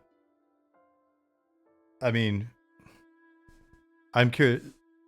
I know what a definition is, but I'm curious how you would see that working, and potentially how you see that working in the context of something like Eminem as opposed to like WoW.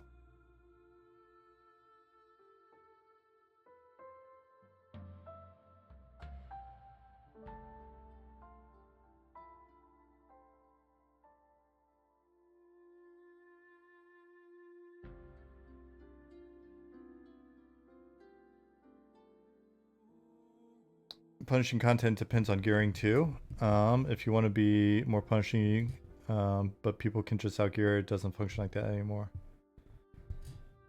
Yeah. Well, I mean, punishing content depends on gearing, and also over time depends more and more on mechanical challenge.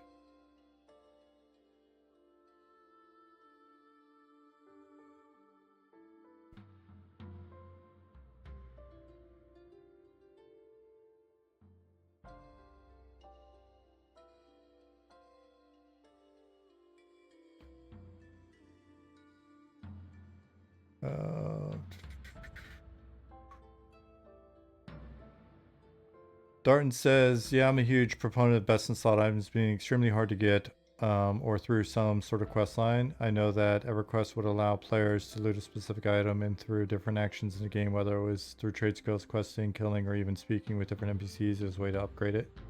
Those final tiers were typically raid tiers for that item, but the casual players could get it right up to before the final tier. So it's a, I mean, that's essentially it's a continuing to gear via new content of a similar style. Gum says, I'm also kind of okay with cosmetic creep over power creep. Lesser two evils. Funtime says, in-game is the gameplay loop that exists after primary progression ends. EQ is basically gear grind, raids, and camping loop for new characters. Guild Wars 2 is a modern example of horizontal gear progression hybrid stat allocations on gear, but that requires a ground-up approach to item statting. Final Fantasy XI quest system for each class artifact armor was nice as well, Callum says. Hey, Kenji.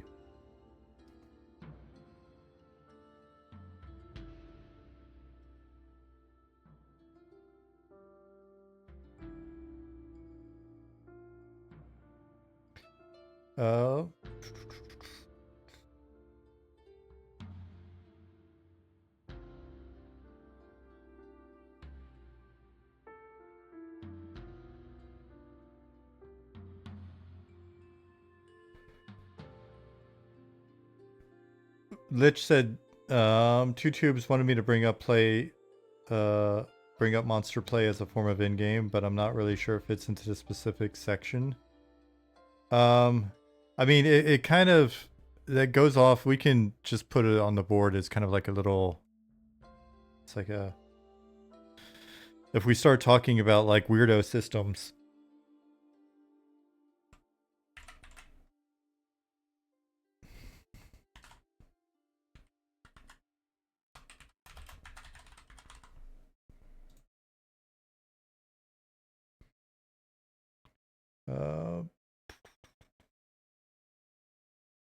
Getting distracted asks, and maybe Goblin would answer this one. What counts as cosmetic creep?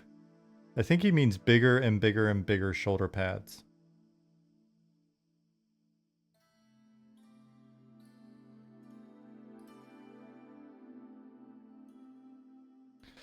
But in all seriousness, how much do you value like extremely unique appearance items?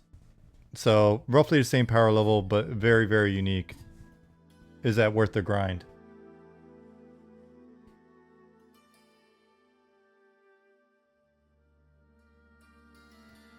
Tupac says the hugest.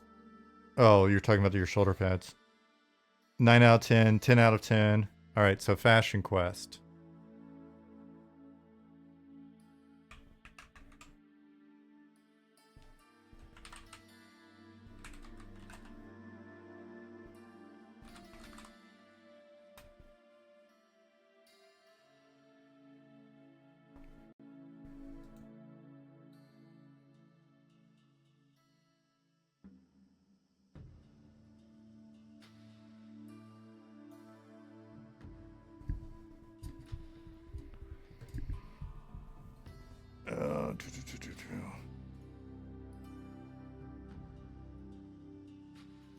Some argument about transmogged in chat, but otherwise,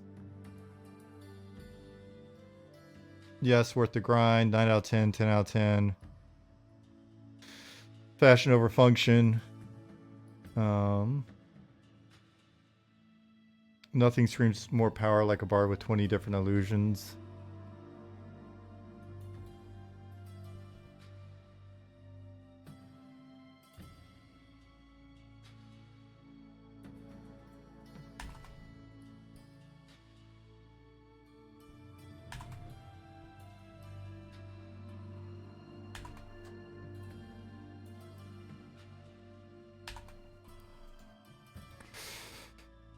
What about prestige levels? It seems pointless to some, but I've seen people get really into resetting their level just for badges, achievements, nameplates. Smiley Bobber, would we count that as a form of alternate advancement?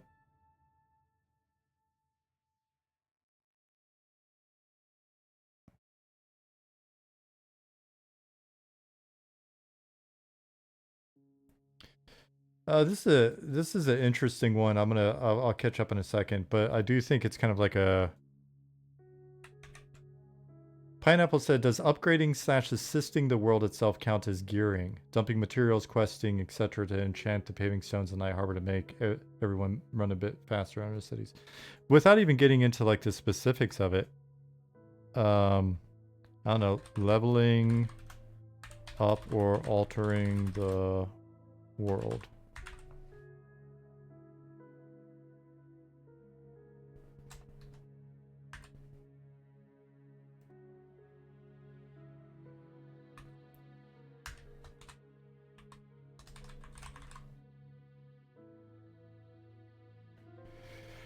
I'm going to scroll down and then back up.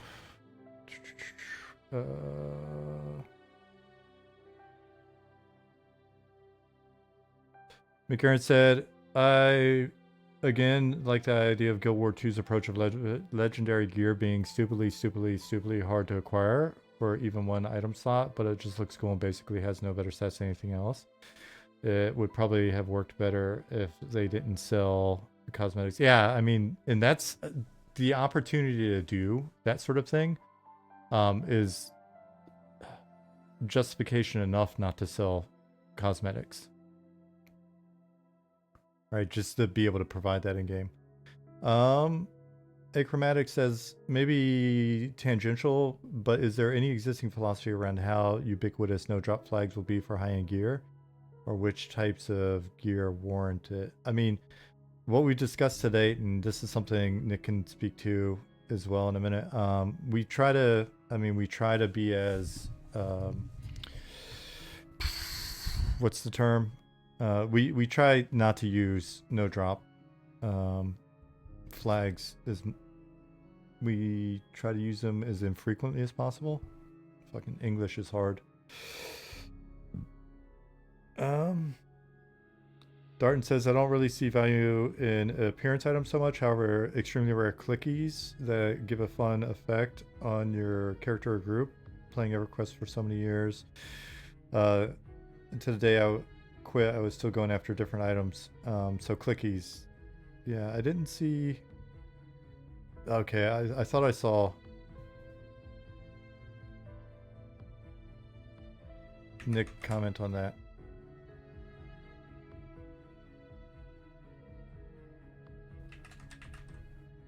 Clickies / utility items.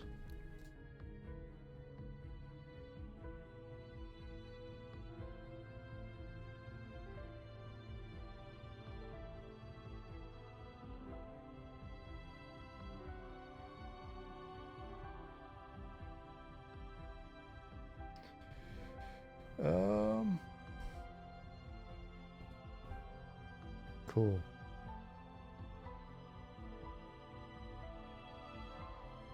And his actual statement there was, utility items are a really good way to, other than power or cosmetic, to have in-game chase items, like the sellsword.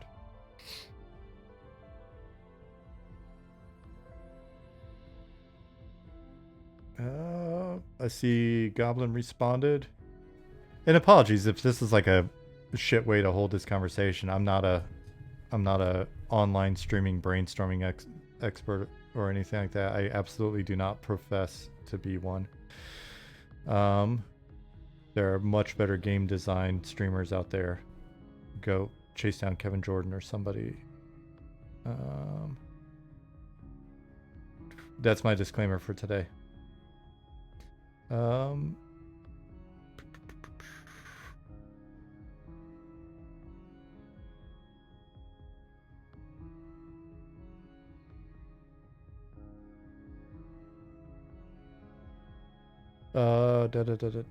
Yeah, so all the comments on like transmogs and and selling cosmetics and stuff. So no transmogs, and yeah, we've already stated that we are not selling cosmetics ever. To Goblin's response, where is it? Scrolling.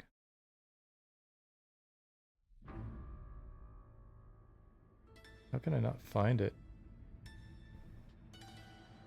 Oh, it's up there, that's why. Could fashion aspect of the in-game gear be something that high-level crafters could be involved with? Yeah. So assume that when we're talking about a lot of this stuff, we'd probably integrate it into things like crafting as well, right? Because a rare drop doesn't need to be a completed item. So Goblin said, I see punishing as time-based punishments. While raids aren't technically hard, they don't require you to press more buttons, but they require novel knowledge. You can only get by having played the content or preparing for it. Then difficulty can be increased by exposure to the content. If you can run it back to back to back, it will be destroyed in a second. If it's spread out, it can retain difficulty and novelty longer. Funny, Fall Guys did this by design. Okay, fair enough.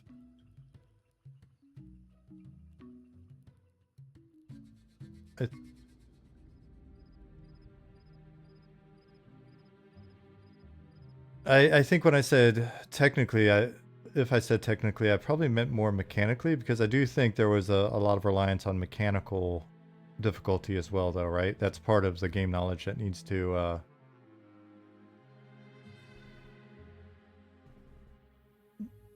be acquired.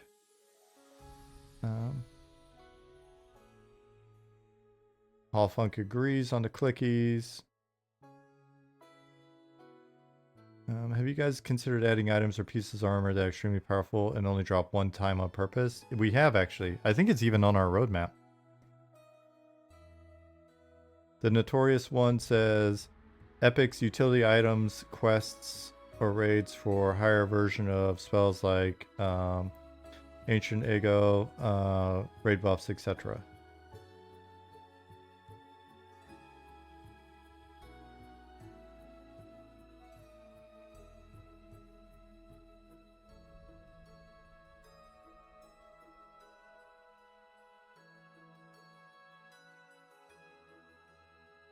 Yep, Lich, I think, just responded to that as well.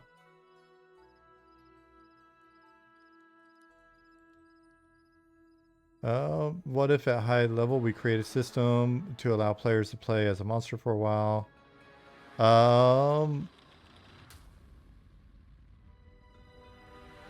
Bill, you should ask us about that in Slack. And I don't know how much was ever written down in Confluence, but that's been on our roadmap actually since the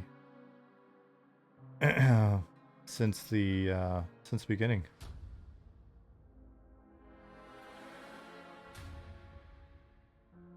A blade that only remains powerful if you sacrifice experience points into it. Oh, I think I just saw Nick pop in. I don't know if he's ready to talk yet. I don't hear him. Oh, there he is. Let me turn down the music and turn up Nick.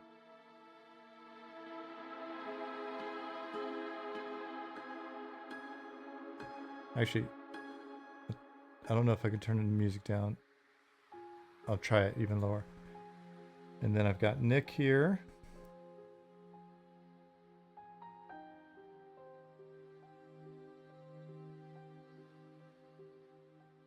Now, it might need to turn you up. Let's see, say something. Something. I'm going to turn you up then.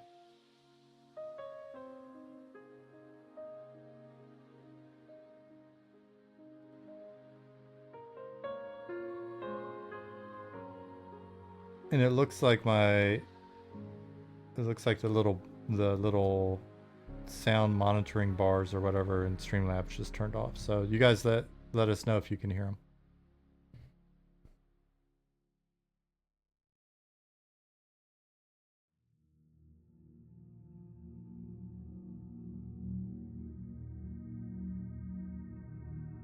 An RVR system would get your vote. It's funny,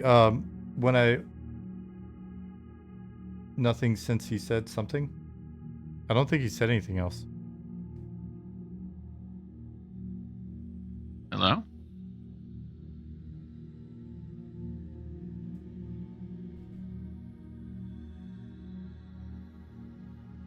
Does it sound okay? Again, I have no little sound level bars thing to look at. Okay, cool.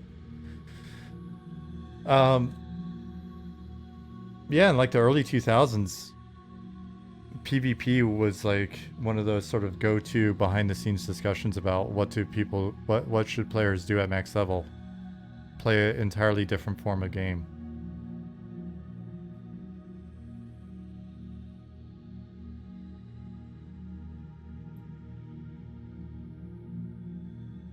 It's like, I don't know.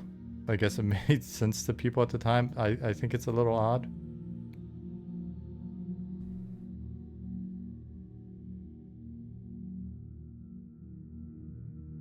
Can you jump into channel if you'd like to?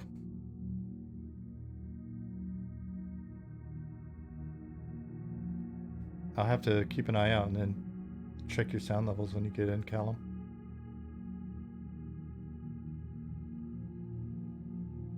You know, a lot of people endgame just want to keep farming their favorite camp, you know, their favorite plat camp or what have you.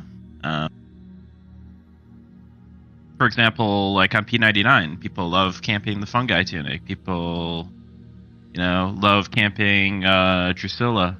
You know, that they want to keep playing that game, the core game. And even though their character's max level, they still need to, you know, increase their platinum coffers and, you know, gear out that third alt, what have you. So I think there will be a lot of that. Yeah. For sure. I hope so. And some people even kind of, that's the kind of cool thing about EverQuest is that you can kind of circumvent the like traditional endgame entirely and just kind of earn your way by just having a ton of plat. You know, you're either purchasing items from endgame guilds or you know, trading with them, and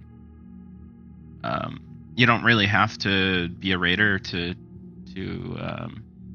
get endgame items per se.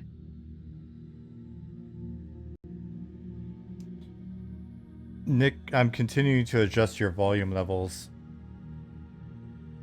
So, how's it sound now, guys?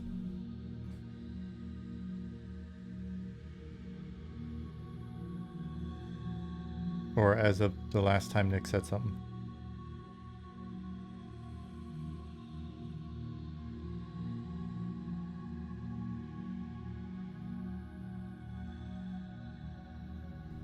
Okay.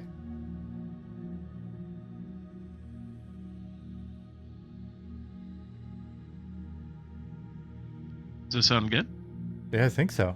They said you got real quiet as soon as like, how's it sound? But people were saying it sounded good and that you sound very sexy. So that works.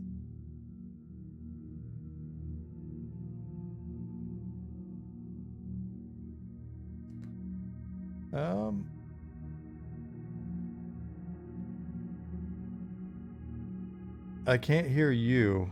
No, I see you in here, but I can't hear you. And you're set to 100%. Hello? There you are. Discord always messing with me. I can turn you up. Did I understand correctly that it sounds like in EverQuest at least some of the raid items are not bind on acquire. Right. It's interesting. I don't know. Would you want to essentially like negate the need for some people to do that content by allowing them to just buy it off of other people? Yep. Interesting. I can see the desire to have like alternative means of acquiring BIS or near BIS items, but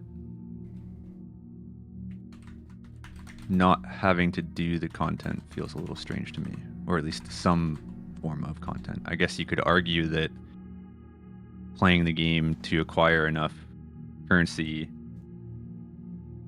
to buy it off of one of these other guilds, like that's still playing the game, playing some form of the content. But if we're trying to figure out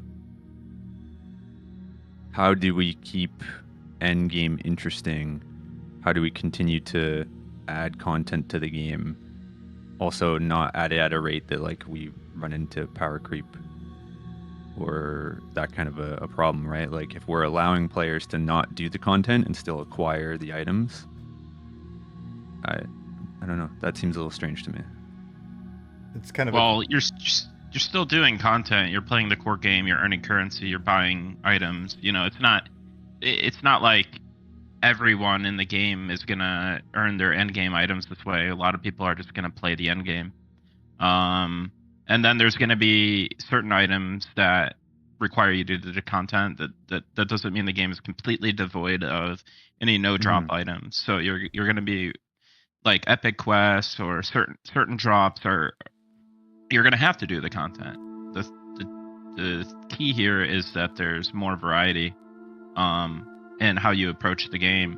You don't have to just go down the cookie cutter route of being end game raider guy. You can do like, you can do hell, people on like P99, like you have like end game players on P99 that are doing like solo duo content, end game content.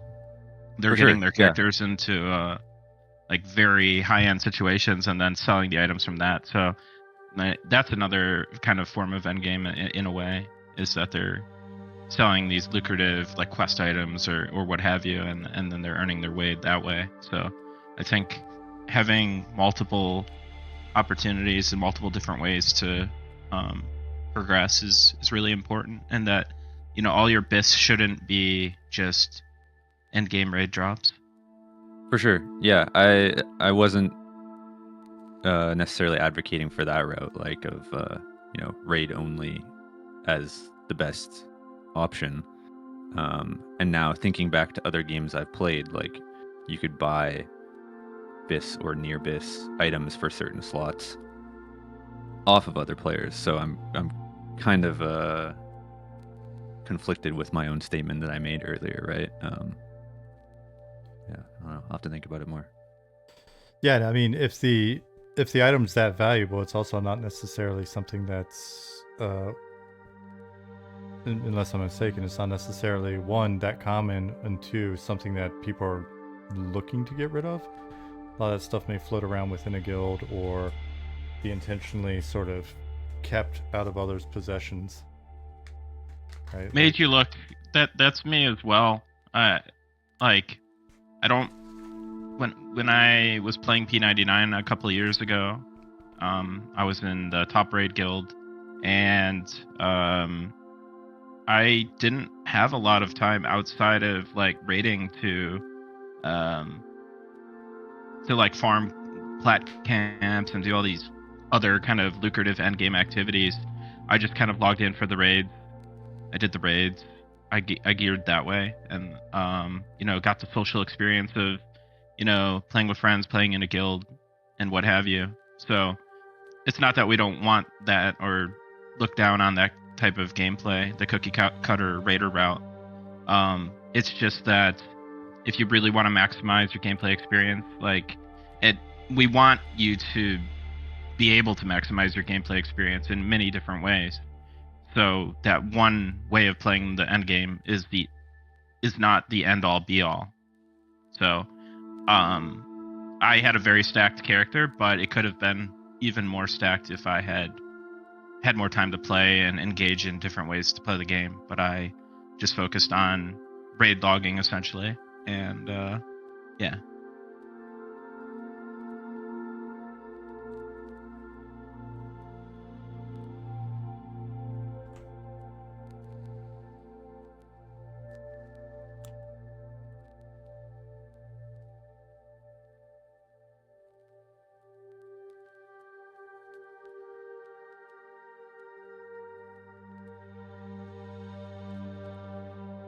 Sorry, people were asking if I could grab the overlay, the Discord overlay, so that we could see who was talking. And I realized it was in a different scene, so I'm doing that behind the scenes.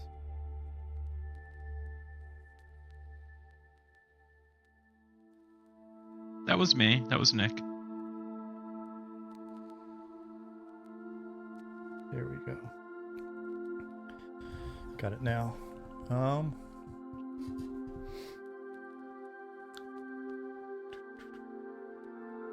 See if I can catch up on chat.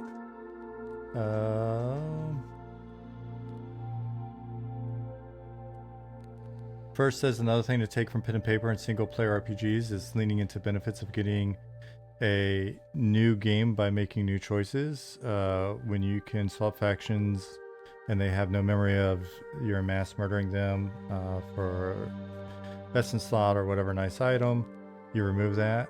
Deep faction options and an ability to get best in slot or have your kick needed to would go a long way to enhance just playing the game again.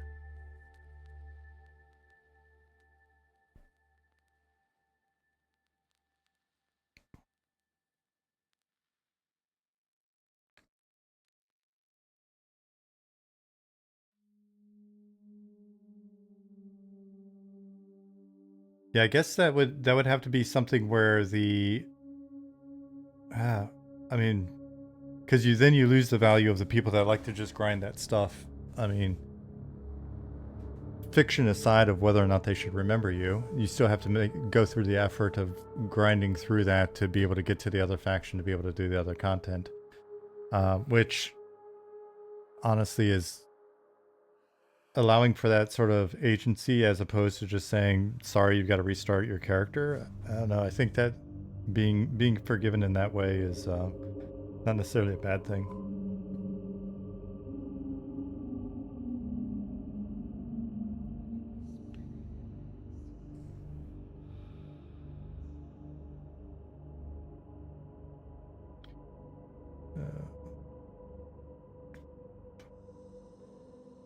Garen says, I love that what some mods do, where if you're one of those top 1% of the 1%, you start doing things like running city organizations or even ascending to be a god. Unfortunately, that's really easy in a mud, but requires dev time to make those systems for 5 to 10 people per server to use in an MMO.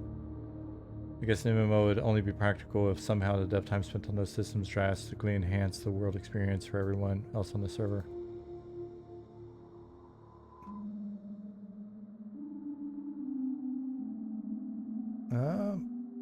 Grind this. Oh, the reason why there's a lot of discussion is we're just in here brainstorming and chatting this evening. If you haven't been here for one of these before.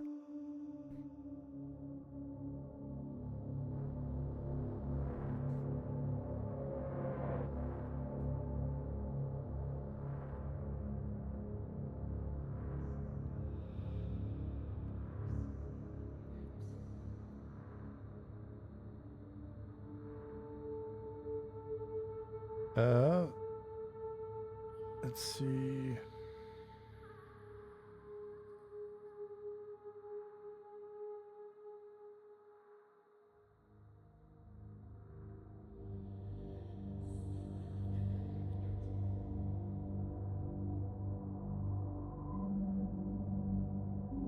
I thought I found one to read, but then it's gone.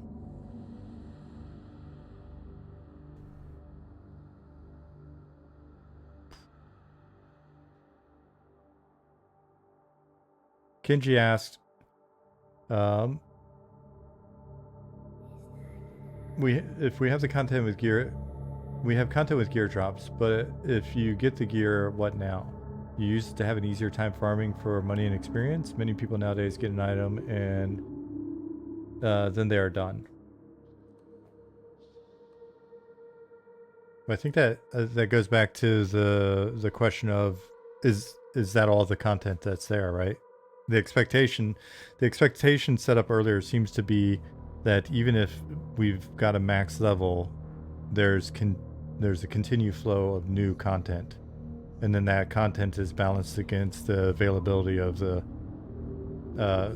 balanced against the gear that's available at the time.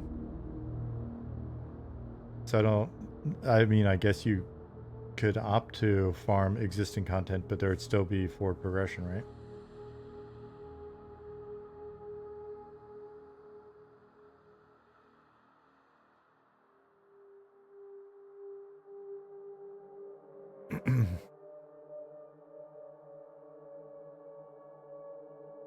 So I kind of believe in making it very hard or difficult, taking, you know, multiple months, multiple years in certain cases to achieve full best in slot.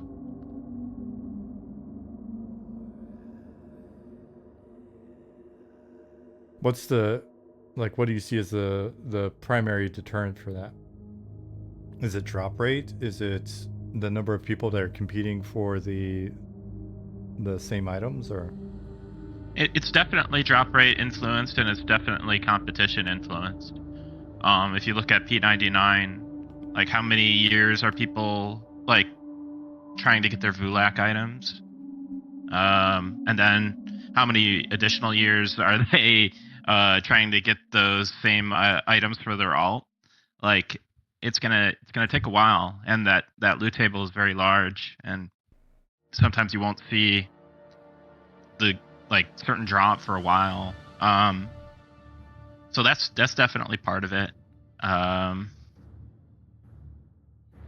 then there's also like certain quest lines that, you know, are kind of difficult to do or have rare spawns associated with them, or, you know, so competition and just rarity, I think, is definitely main factors in that. But I don't believe that all content should be competitive either. I think there should be definitely certain types of content where you're progressing through a quest and you're, you know, spawning a target, and you know you're able to progress through the quest this way. But yeah, certain items, certain rewards should definitely be more competitive in nature and more lucrative and sought out in that kind of way. how much of it hinges on so like TOV examples and stuff like that? How much of it hinges on the additional difficulty that comes with raid content, essentially, right? Because raids have the inherent difficulty of both having to gear up more people, but also all of the logistical challenges that make it a lot harder for like any old small guild to necessarily pull it off. So does that translate well to a situation where there aren't necessarily guilds, or is it typically the best way for us to achieve that would be not guilds, but raids? The best way to do it is raid content.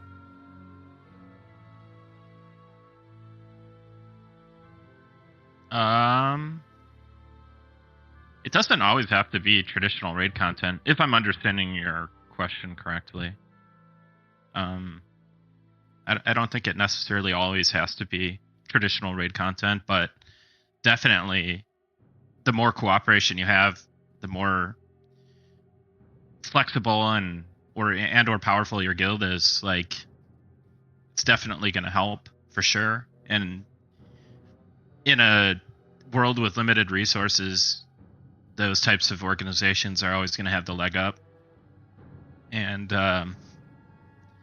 you know, it could, depending on what server you're on, require you getting out of your comfort zone a bit and teaming up with some of these larger organizations or guilds, either via guild alliance or just straight recruiting into, joining up in their guild. But as I said, I think there's a lot of opportunity to kind of carve your path if you're not in one of these or don't wish to associate with one of these guilds. It's just going to be, you're going to have to be very industrious, and you're going to have to kind of find that kind of niche for you to excel. Right. As a smaller crew or independent player or group of players. Well, and it's also then the difference in personality types, right? Because what we'd be talking about then are people who see endgame in that manner, but maybe didn't start in a large guild and over time need to work their way into it or whatever, as opposed to some of the other stuff that we haven't really discussed as much tonight, which is if there's a nice breadth of content for people to experience all along the path, right? Like, so if we look at our current region and the number of zones and the number of camps, and then over time, the assumption is the amount of items that will be available for players just in that region, and then the game winds up ultimately being 4 to 5 times bigger at 1.0, then there's a lot of redundancy of content throughout the way. And so for people that maybe aren't as driven to try to always be best in slot or have the most unique item necessarily from strictly the end game, there's more content available for people to play through and have a completely different experience. It's not just you're always progressing through the same 3 zones. So and I was just thinking about that because of the fact that it's like, yeah, but there's a certain number of people that they would see that as an impossibility and not want to do it, but we have plenty of other content for them, right? Yep. They may be playing alts or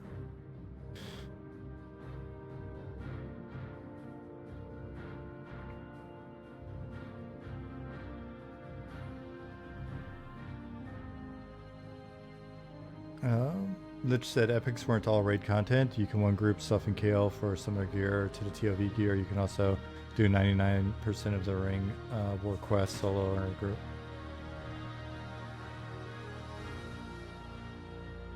Yeah, definitely want there to be like a variety of different content sizes or like player requirement size. A lot of like 1 and 2 group stuff for sure. I think would be very ideal, because oftentimes you've got a group or you've got 2 groups. You have a group of friends, and you're kind of like I wouldn't say like you're a full blown guild. You're like a crew. Like, right. I definitely want to support like crews of players a lot, and I think there's a decent amount of that stuff in Trilogy era EverQuest, but I'd like there to be more for Musters and Memories. And that's not to say that there shouldn't be, some very like some larger like raid targets. But having enough of that kind of stuff too, like 1 to 2 group ish content and stuff you can do, I think that's really, really important. Yeah, and I think we're gonna have a huge amount of that, to be honest. Right, just looking at the amount of content that's coming online just as we're going into early access, and then what we're aiming for. We have a lot of opportunity for that style of content. In the past, the concern I've always had is if we're playing kind of an arms race at the leading edge, where a lot of our focus is on just retaining the, top 1% or 5% of the player base, and we neglect the other you know, I won't say 95, but let's say 80% of the players that kind of never are going to hit that content or never fully get there, then that seems like it'd be a waste, because so much of the game is, you know, just in the journey of sort of adventuring on the way up. But as the games come together, I think there's just going to be so much content, and if we really nail the trade skills and housing and other sort of systems that we're putting in to make the game feel like a place, I think there'll be plenty for the more casual people to do and feel like they're always making progress. Especially if there's also some trickle down of some of those items from other areas, right? Like some of the content that they won't necessarily see. So, um, yeah, I So to think, Quato's point, he says he's not a big raid guy anymore. He would like he likes that it exists, but there's something nice about small group or 1 to 3 player challenges. yeah, And I totally agree. Like that goes back to what I was saying with like the kind of end game, like earn your way, carve your kind of niche in the world, like earn platinum and buy stuff, right? Like I can't think of how many times I jumped into like the guild Discord and there's like 2 or 3 people camping fungi, the fungi tunic, mm, and as like 2 or 3 people, you got to be on your game. You got to make sure that you're, um, you know, not messing up. You're taking care of the camp, right? yeah, But you can also flex that too, right? Like so, 2 or 3 people is like probably ideal for. Or if you're on a boxing server, I mean 1 person, right? But if you're on a non-boxing server, like 2 to 3 people is the ideal to bring to that to get like the most cut. But that doesn't mean you can't, you know, bring a few extra people and kind of be a little bit more lackadaisical, like just, you know, having beers with the buds and kind of just shooting the shit in Discord. Not being too serious, bringing a little bit more. You get less of a cut when you get a tunic, but it still feels good. It's still earning something there. Still having a good time, and it's still kind of an end game challengey thing that you can do. So yeah, no, definitely like end game money camps like that. I think are pretty cool, and I think, you know, even going into like a raid zone kind of situation, like hate or fear with a few people can also feel lucrative or challenging. So I don't think you need to have the raid content to have that kind of experience. You need certain like end game, you know, solo, duo, trio kind of group content uh, to do so. yeah.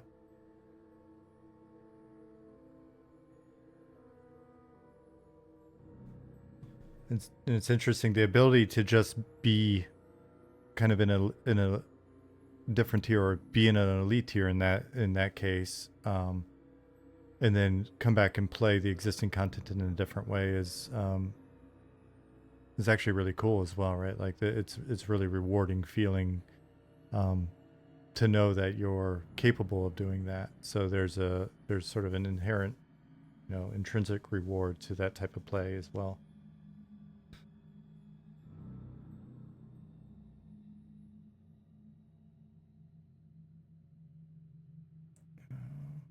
Yeah, I think Grix, that's a good point. It's not all about the gear treadmill or currency treadmill.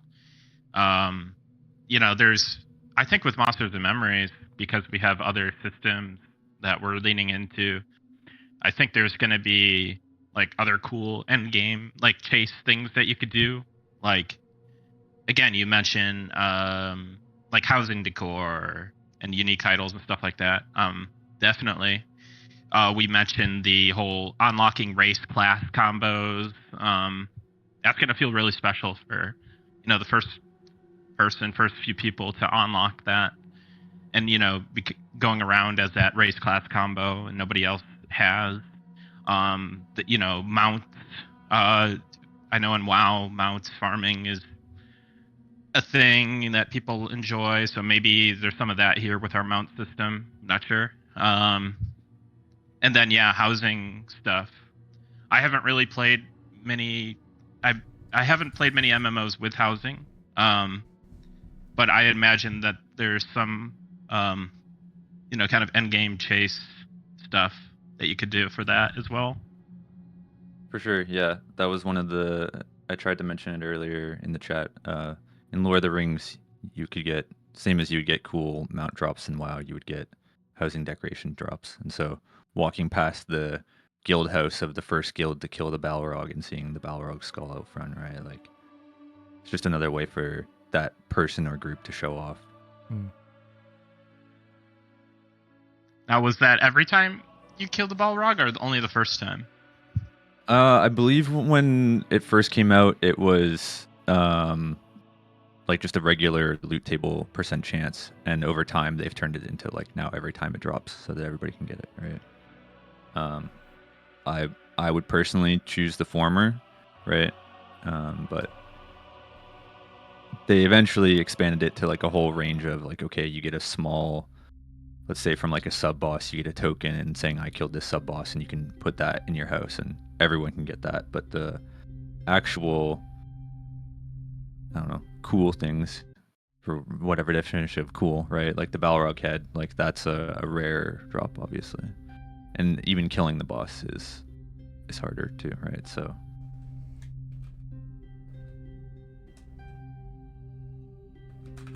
I mean, yeah. So Corvid, like we could even the decoration once it's placed could be inspectable and even say like server first or something. You know, we could give it to everyone, but still have a way of differentiating between the people that did it first.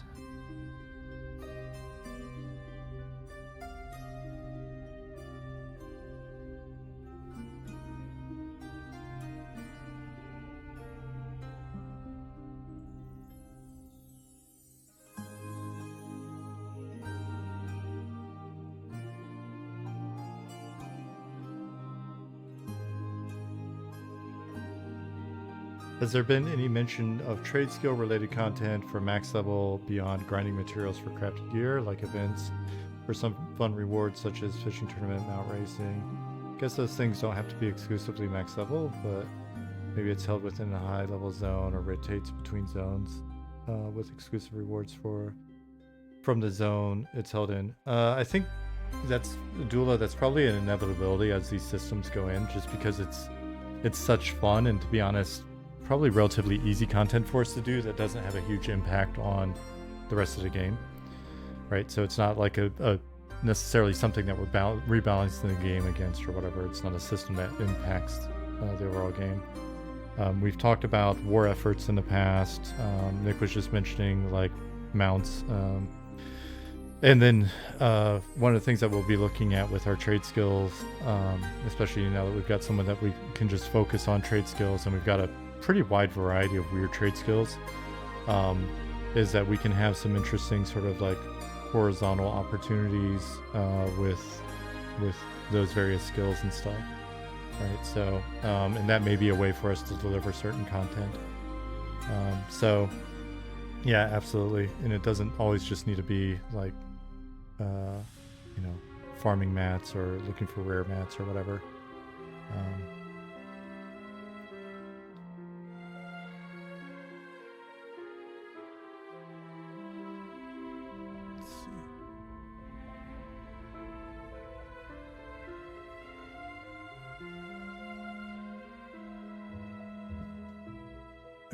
Quattro says, I really love doing more with less. On P99 Red, I played as a small group of 10 people and would still take out some raid content that the old big box guilds would bring 50 plus to. Something is so nice about doing things because you can.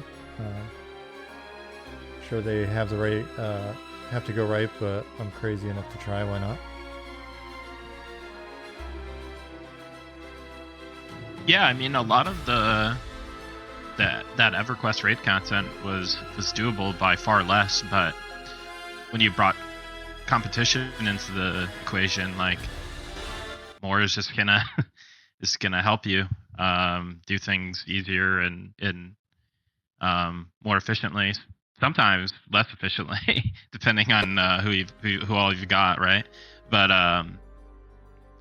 yeah, being able to, again, big support for the crews of 1 to 2 groups that want to track something and go nab it while the Uber Guild's kind of coverage is not completely there, or they're distracted with something else. I think those types of like smaller guilds or crews, I think those opportunities are exciting and fun. And it's different from the mold for sure, the cookie cutter.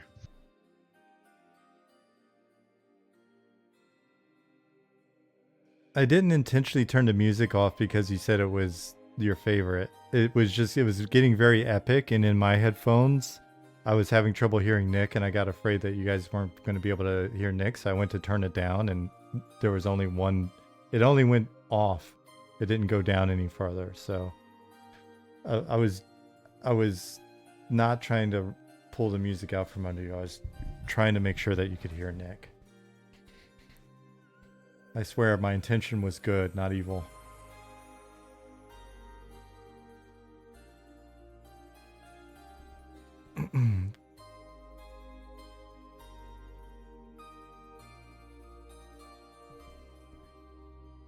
Santa Pass said, Robot, by the way, I have to say that your game isn't just for people who like niche games, but people who like MMORPGs. I'm 23 and never played EQ at launch or even WoW, and I love playing EQ right now and the tests that you guys have done so far.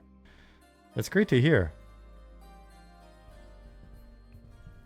Yeah, it's gonna be interesting. Like I was saying at the beginning of the stream, we really honestly didn't account for all the Final Fantasy XI people when we were first talking about it, and that's been an interesting influx of folks, and then young folks like yourselves that miss like that entire era coming in. I think it'll be interesting for us to see. Zukin's asking you a question, Nick. I was just gonna mention with the EQOA and Final Fantasy XI people that we're gonna have to look at when we're gonna do controller support for them, because Right. if that's a sizable part of our demographic, then be a good thing to look at. Let me look at the question though. How would you classify like a halls of testing type thing, where the guild is just there all day and they rotate people throughout the day, versus like a more modern clear dungeon and done type thing? Well, I call those raid camps. That's my term for them, where you kind of just you're chilling with 1, 2, 3, 4, 5 groups of people, sometimes even or more, and you're not going for raid targets. I mean, they're kind of raid targets, right? But it's like more raid trash kind of thing, like a trash farm, if you kind of in the modern terms, but it operates more like a camp setup, and I like those, and I think that should be a good amount of the content for sure. Definitely have had some fun halls of testing, just kind of chilling on Discord with people and kind of shooting shit, talking shit, what have you, right? Music bot on Discord.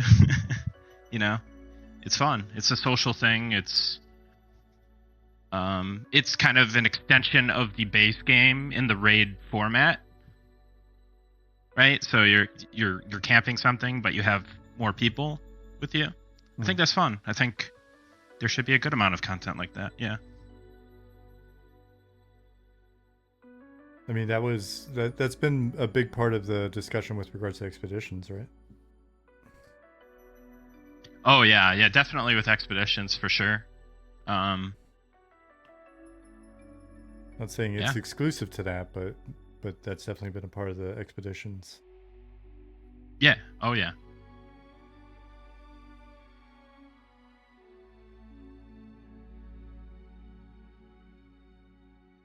Skeletal, thank you for the raid. Hello, guys.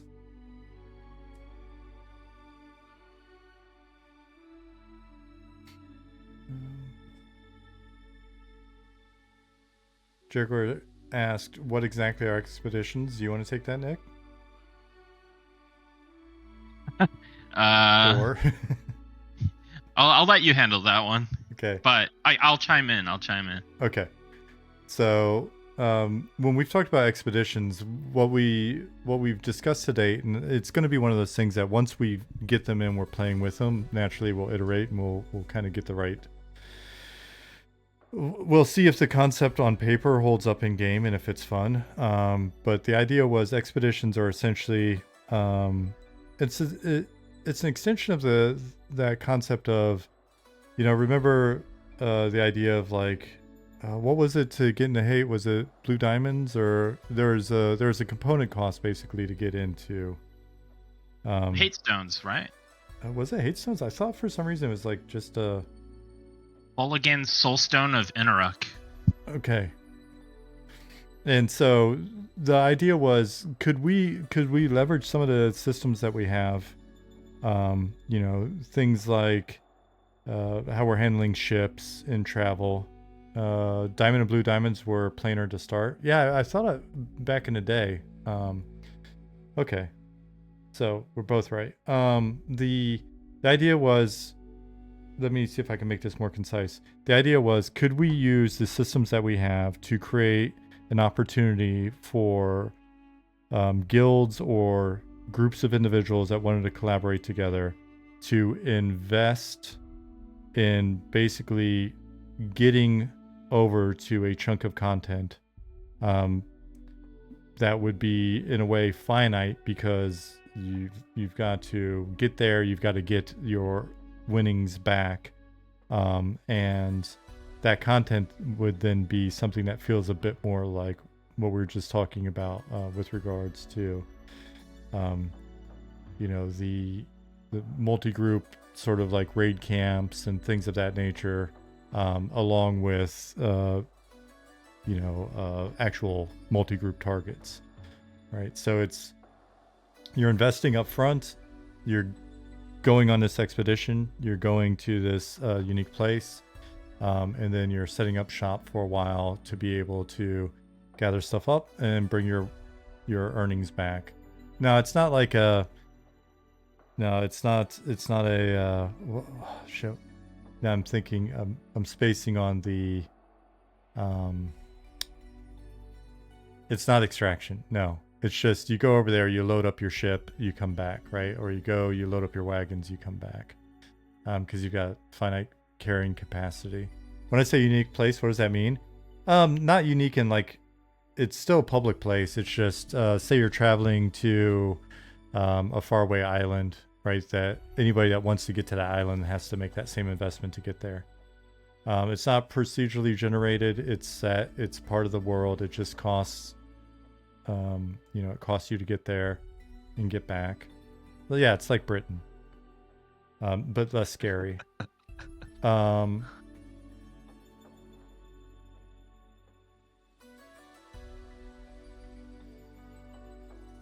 And to your point, I think the rewards could be a lot of things too, right? It's not just gear for your character. Say there's like a Triminax, so it's our god of plagues in Masters of Memory. Say there's an expedition themed around that, and maybe you go there, and one of the things that you can farm there is Plaguestone reagents. And then, what are those Plaguestone reagents for? Well, we were just talking about the Inaruk Soulstones for porting to hate. Maybe that's how you get to another plane, right? So that could be one thing. There's also crafting, like endgame crafting materials. Like, I think Valheim is probably the best comparison for this, right?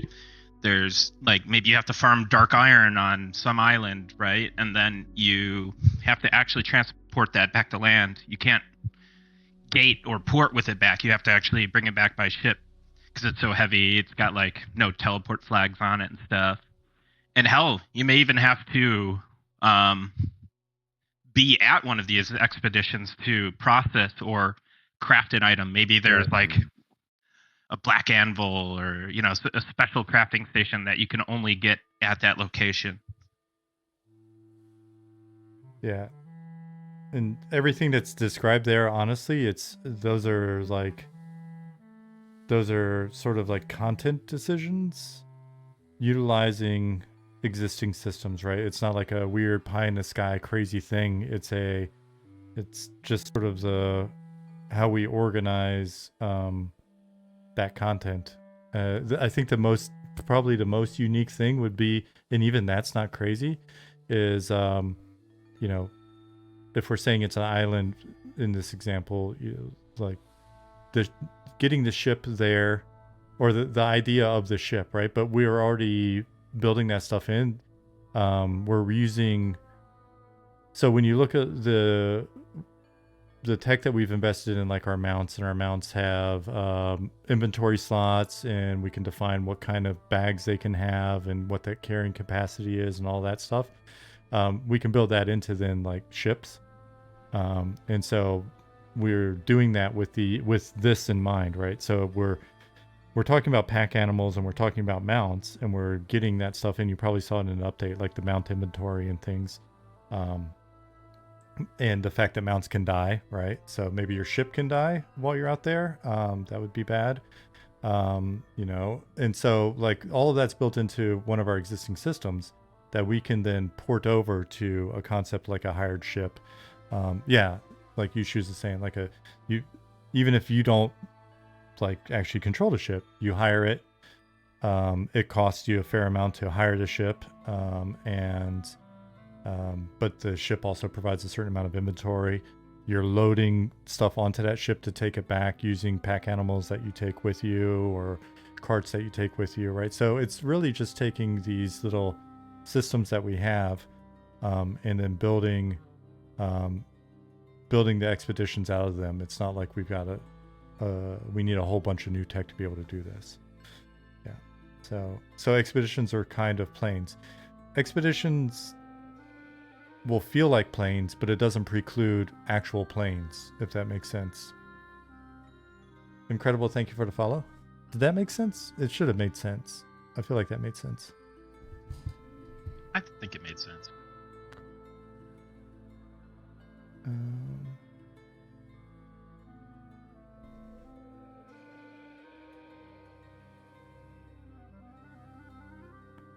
What modern games do you guys look at for inspiration, and what do you think the biggest downfalls of these games that you hope to avoid? That's a heavy question.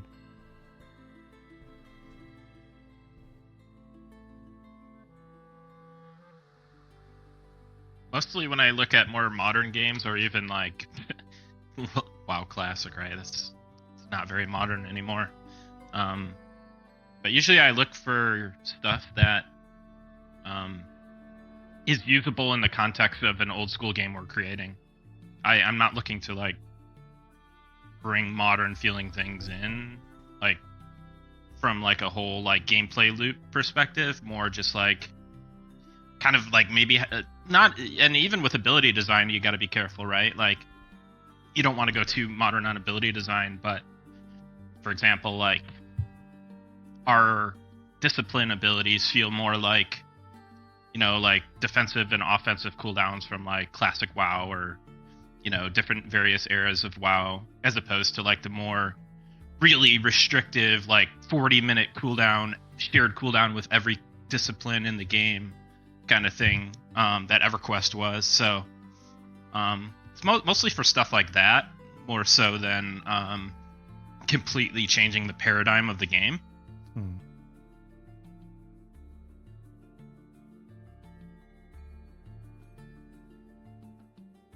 And I don't think those games have downfalls necessarily. Like those are just different games. Yeah, and different people like different things. Like I'm sure there's probably some of you out there that dabble in retail World of Warcraft and do Mythic Plus dungeons, but you come back and you get into your EverQuest or your Monsters and Memories, and you're enjoying that old school experience, and that's like a completely separate experience, and that's okay. Yeah, I think the statement that you made at the very onset's like it's super key, right? You know, when looking at things, like really passing it through the filters of is that appropriate for within the context of what we're aiming to make. Yeah. I think one of the traps I've seen in the past that we really haven't fallen into is there is that looking around and seeing what other games are doing and then immediately like thinking that somehow belongs in the game, or oh, wouldn't it be cool if we pulled this in as well, as opposed to just really, I mean, and maybe one of these days after the game's kind of out, we'll go back and do it. But like we've got stuff that we sat down and discussed in the first week of meeting each other in 2020. That like we'd have a discussion and it'd be like, okay, cool. Do you want to write this down? And Nick would like write it all down, jot it down, and then when we finally got Confluence, we moved it from like Google Docs. We had a bunch of shared Google Docs, and we moved it into Confluence, and it was like, we haven't, I mean, we've incorporated different like ideas, you know, especially talking to you guys all the time, but like we're making the game that we were discussing, you know, like when the three of us were just like chatting in 2020. We're just making that game for the most part because there's enough opportunity in making that specific game, right? Like we didn't hit a point where we're like, oh, we need to figure out other shit to add to this to make the game work or make it fun or whatever. Like there was enough. What is the janky sort of business cliche, like blue sky, blue ocean, whatever that shit is? I'm really bad at keeping up with that. But there was enough opportunity. It felt like there was enough space in just making the game that we were talking about, which was like, hey, we see where modern games diverge down this path. And I think maybe it was Jopper or somebody recently did that same sort of like, I saw sort of a same discussion of this, where there's this path and you could go this way or you could go that way. And then there's this middle way. I think for us, we really looked at it and went, and apologies if that wasn't what he said. I don't want to misquote, but like, yeah, there was this path and we saw where it went down, sort of the WoW route, and everything sort of emulated WoW. And then there's this other path, which was like, what if we made EQ the EQ that the guys that made EQ would have liked to have been able to make EQ if they had the hindsight and could make EQ, like that style of game, and then pull in some of the other influences, like some of the mud stuff and other. It's like, rather than like, we don't even want a middle path. We want to go down this other damn path. There's so much opportunity down this other path that's been left out there to just make a fucking cooler version of that thing that we love. So it seemed like it was, yeah, it was just, it made sense. And that's why so much of what I mean, even Expeditions, I think we're probably in one of those first month or so discussions, right? So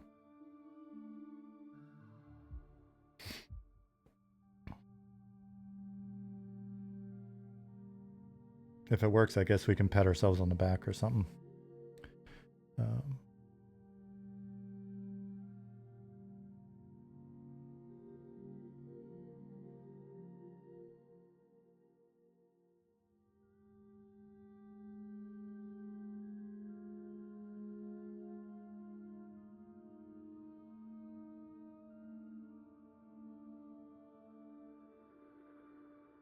Fast-paced gameplay seems to be short-lived these days. Eminem being slower with a massive world lends itself to a longer play experience overall.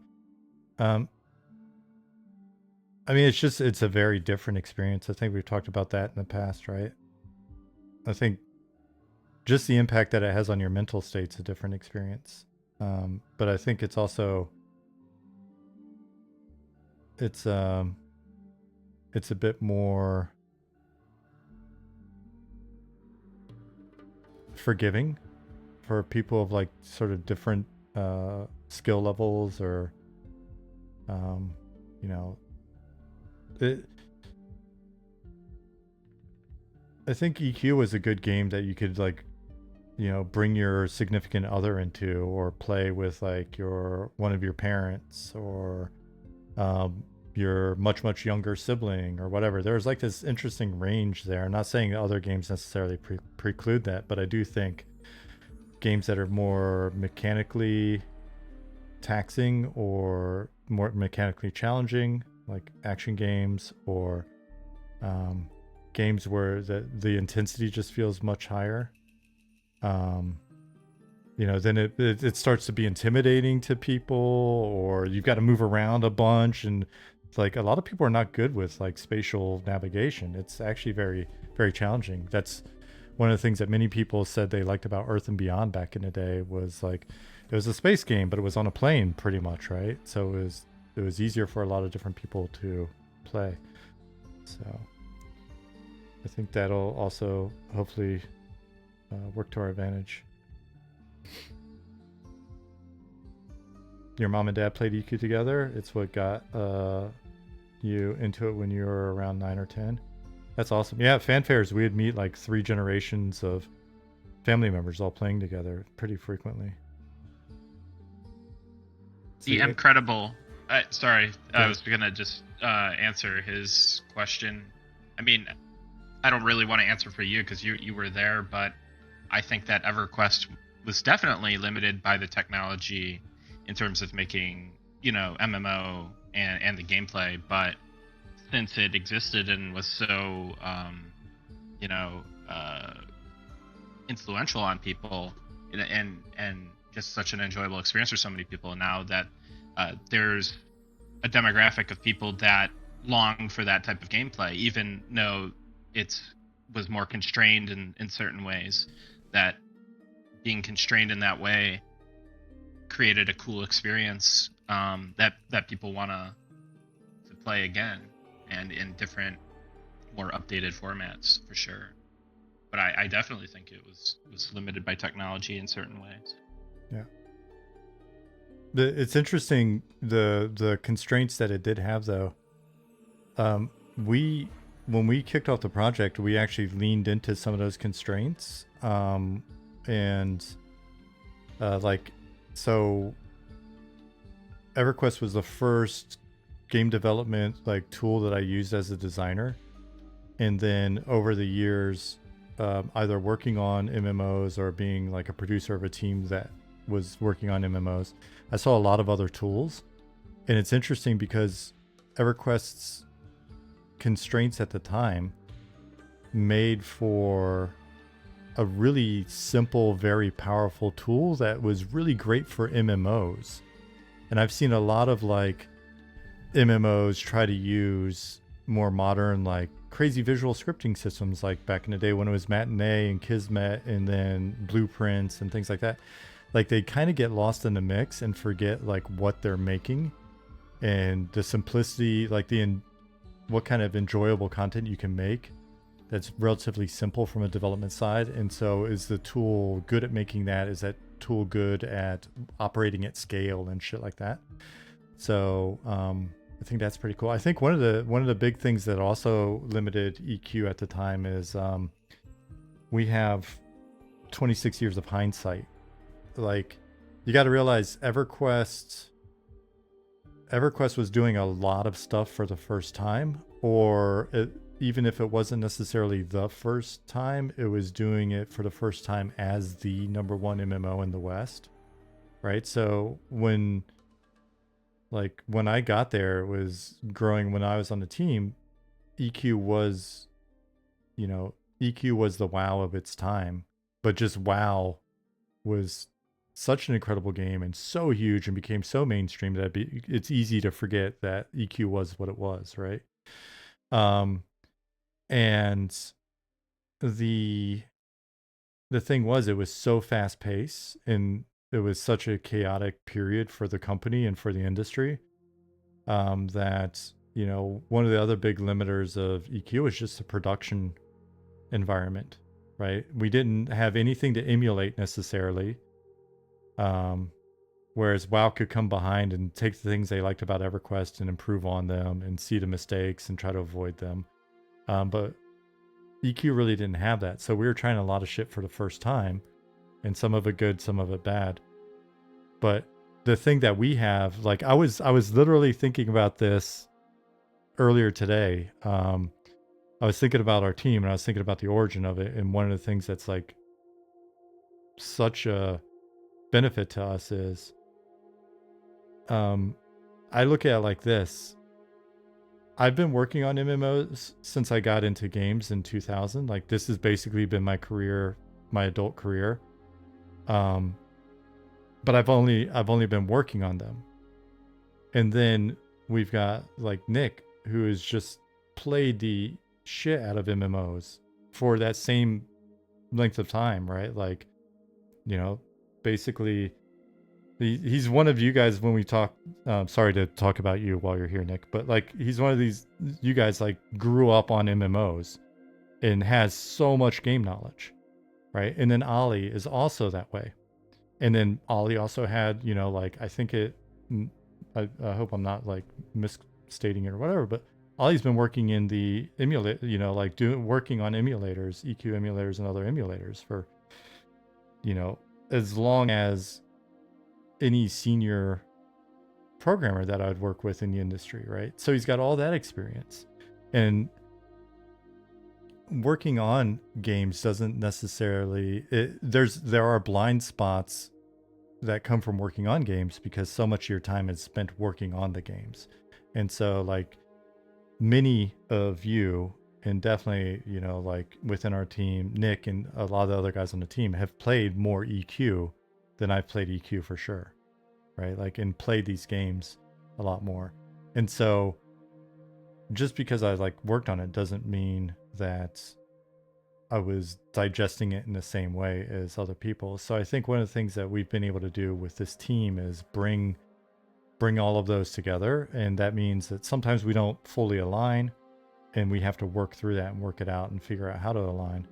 But like a lot of times we're finding really nice like synergies in our various experience that we're bringing to the table. And I think that's really helped this development cycle a lot. And you don't get that if the team was just all industry dudes necessarily, if that makes sense.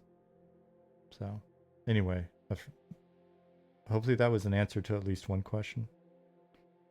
Do you think EverQuest would fail in the MMO community's eyes if it released today? And do you think EverQuest would be the same still that you guys have now, low poly models, high-res textures, or would be well, I mean, I don't think it would.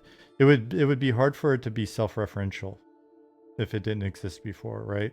So, it would be hard to leverage nostalgia that wasn't there. Like we're very intentionally tapping into as much nostalgia from different angles as possible. I mean, our original name for M&M, like I still have a folder or folders with M&M stuff in it. It was Project N for nostalgia, right? Like if you read our, you know, if you read our website, if you look at the pillars or game tenants or whatever, like it goes all the way down to like the stuff that Robert's doing in the music, right? Like when he, you know, when he was asking like, you know, what kind of what should the music for like Wormsbane sound like? It was like, oh, what if it tapped into like some Twin Peaks kind of vibe? He's like on it, you know, like, so we're looking at like, I think it says on the website, like everything from old album and book covers through like the old, you know, old musics, just old D&D sort of like vibe, old tropes. So it's very much like we're tapping into nostalgia. And I don't think, you know, if EverQuest came out today and it didn't exist before, didn't have, you know, I don't think they would try to make a low poly game. It could be a success though, because when they came out, all they needed to be a success was like 50,000 was it 30? Different people tell different stories. Between 30 and 60,000 subs for a year, and they would be good, right? So, I don't know.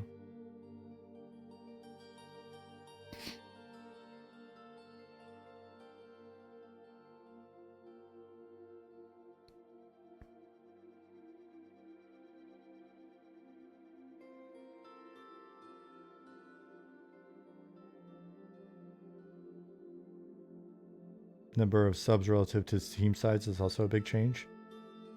I mean, but that's something that every team can still kind of make the decision to pursue. I think one of the biggest problems games have today, everybody now on LinkedIn and the industry is talking about AA development because they're like, oh, AAA is too crazy, it's too big.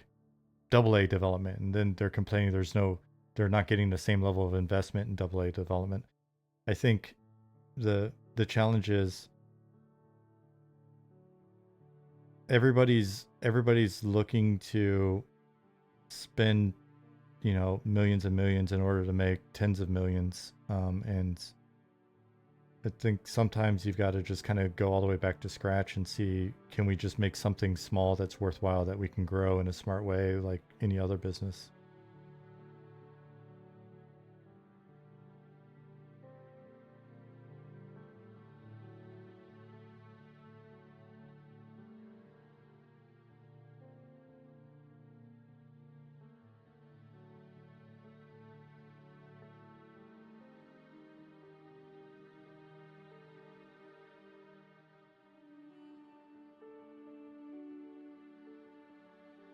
Do you think Ubisoft will go under? I'll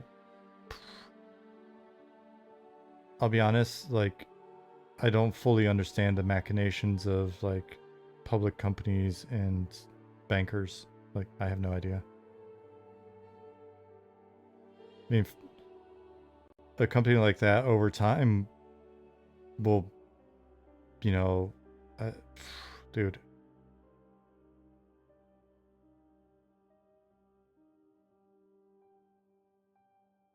Like at that level, companies can be bought by, you know, even bigger companies and then start selling soft drinks or something. Simon says, my guess is they'll go private.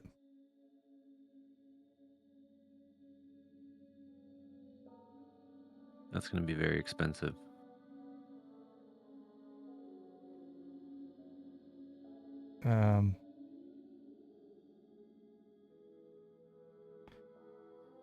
In theory, EQ right now has around 80 to 100,000. Their EG7 deck a couple years ago said it was like 60 to 80,000, I thought.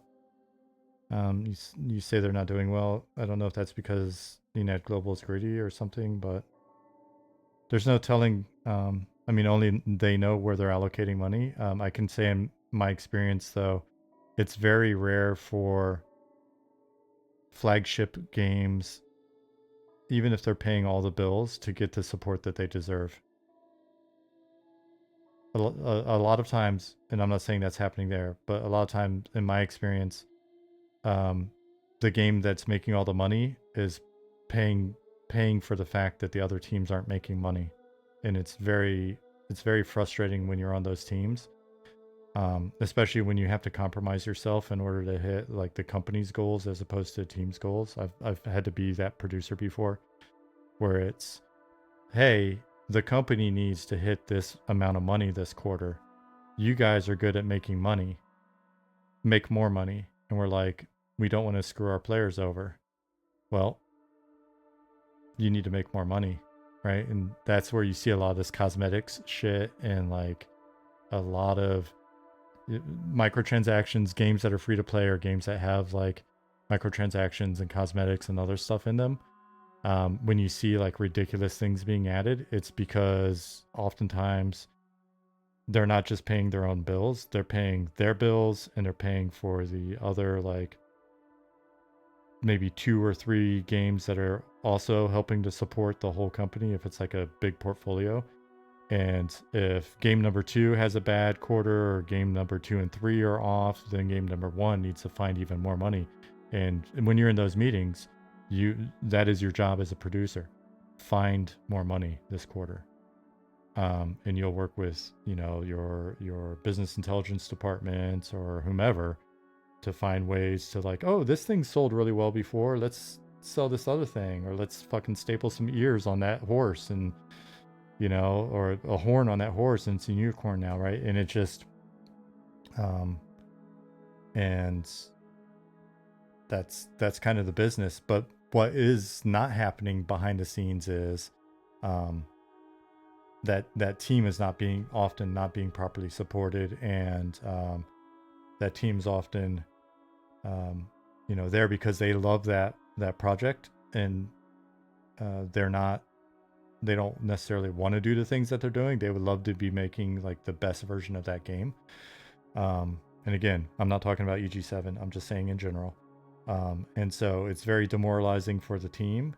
It's very tough because then you've got like the, you know, the players are like, oh, you hate the game and blah, blah, blah. But the team's just like, they're trying to, you know, keep their jobs and like keep the game going a lot of times.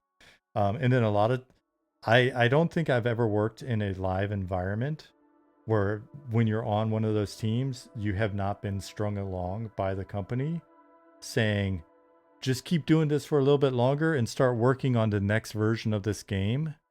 And one, you know, sometime soon, you'll be able to make the next game. So say I'm like working on whatever super space game, and it's an older game, but it's paying all the bills. And the team's like, man, I would love to do Super Space Game 2 so bad.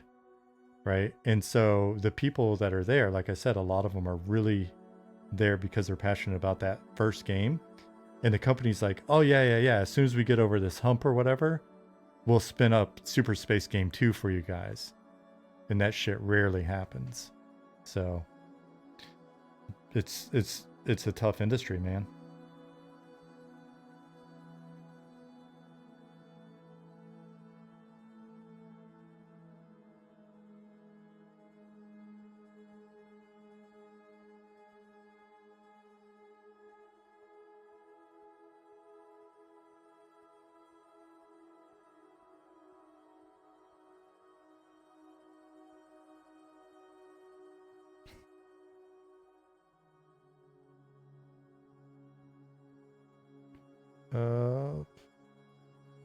Isn't the only money required to do basic things like paying for servers monthly? What exactly is the big expense that requires the money? People who work for the company that are paid 9 to 5, even though there's little developing going on done post release. In my experience, there's a ton of development going on post release.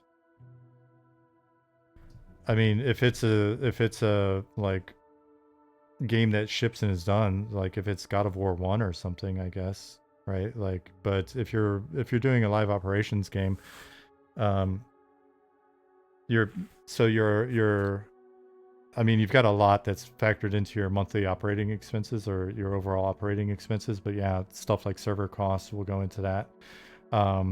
And then you've got things like support for the operation, right? So it's not just the servers, but there are people who work in operations to make sure that the servers are up and running, because sometimes servers want to crash, or something's been introduced and it's causing problems. But anyway, so you've got the operations folks, you've got customer service, you've got ongoing development, right? Because most of you, I mean, this was the whole topic of tonight's discussion, right? Was like, what do you do once the game's out and going? You want more game, right? So there's ongoing development of the game. There's the fact that everybody goes live with a shitload of technical debt and bugs and unfinished features and stuff that they would like to get in. So all of that's got to be addressed, while also trying to keep up with the demands of a player base that's chewing through content pretty quickly and wants more. So honestly, the work starts when the game goes live. You do a lot of work up front, but like having an MMO is like making an MMO is like having a kid. Like the real work starts when it goes live.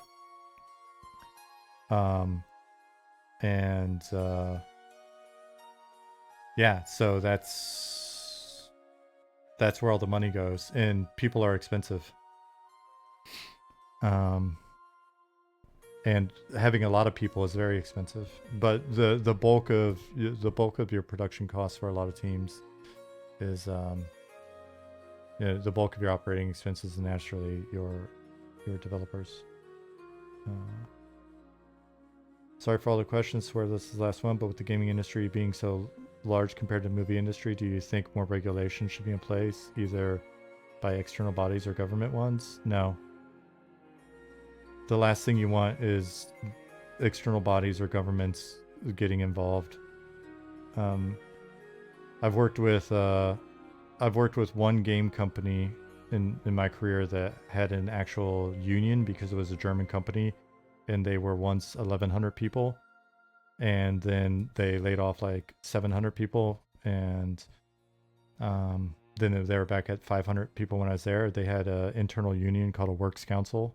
I think any company over like 20 or 50 people in Germany can and probably will have a works council.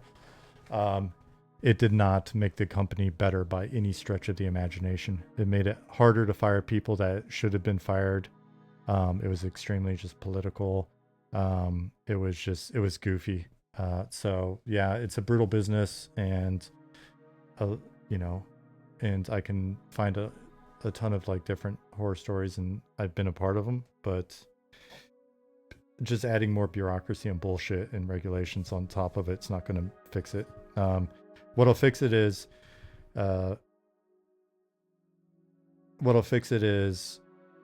more people being willing to one, there being ideally decent studios out there for people to go to, more people willing to band together and start new studios, but start small and build themselves up and like develop cultures like that are good, and then provide options for people to quit their jobs and go to those other companies. I think that helps more than more regulations. But it's not easy, right? Like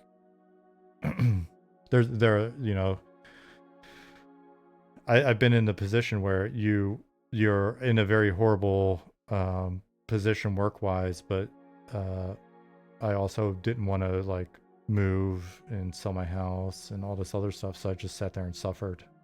So it's like that was kind of on me.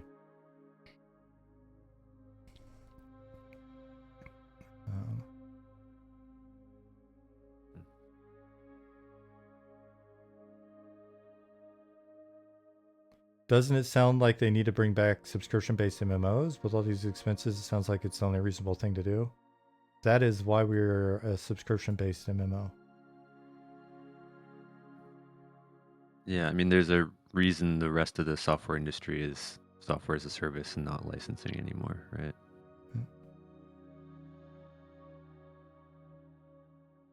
I mean, it seems like a very honest approach. A lot of people have said, isn't it a barrier to entry, like $15 a month or whatever?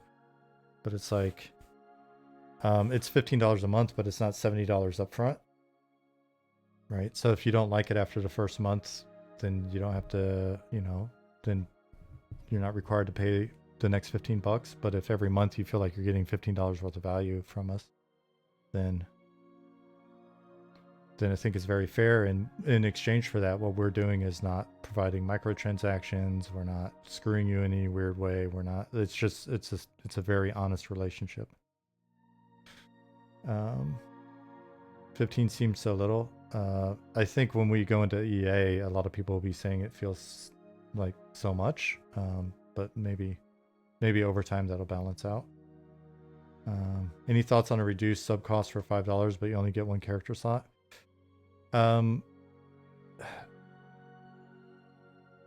Stuff like that always feels so bad to me. I don't know, I'm not speaking for the rest of the team, because it just feels like, again, the simpler the transaction, the better it feels. It's like the workload on our end also doesn't necessarily change if you have less characters too, right? Like, right. So yeah, I don't know. It would be interesting to explore avenues for lower or higher sub amounts, but you should get value for that. And also, like, if we're going to charge you less, ideally go ahead. I just don't think we should though. Right, like I can't because think once of you start anything. exploring, like how do you add value? It's like, well, if there's value to Yeah. add, just put it as part of the core price, right? Like we have this conversation on different topics of like, you know, what about all this other shit that like you can buy 5 M&M tokens to be able to change your name and move servers and your hair color, like all this other stuff. It's like, let's just find a way to factor that in as part of the service in a way that's reasonable. For sure, yeah. Like that stuff wouldn't have even necessarily fall under what I would consider value, right? Like in the same way that just giving them less character slots doesn't mean we have to do less work. Like it's just a couple less entries in the database. It's not really reducing our costs at all. I don't know. I don't think we should do it either. I'm just curious what, like, if there was going to be something that was a higher sub tier, what would it actually look like? Because I've never experienced something like that in the past where I actually thought it was, again, like actually giving value.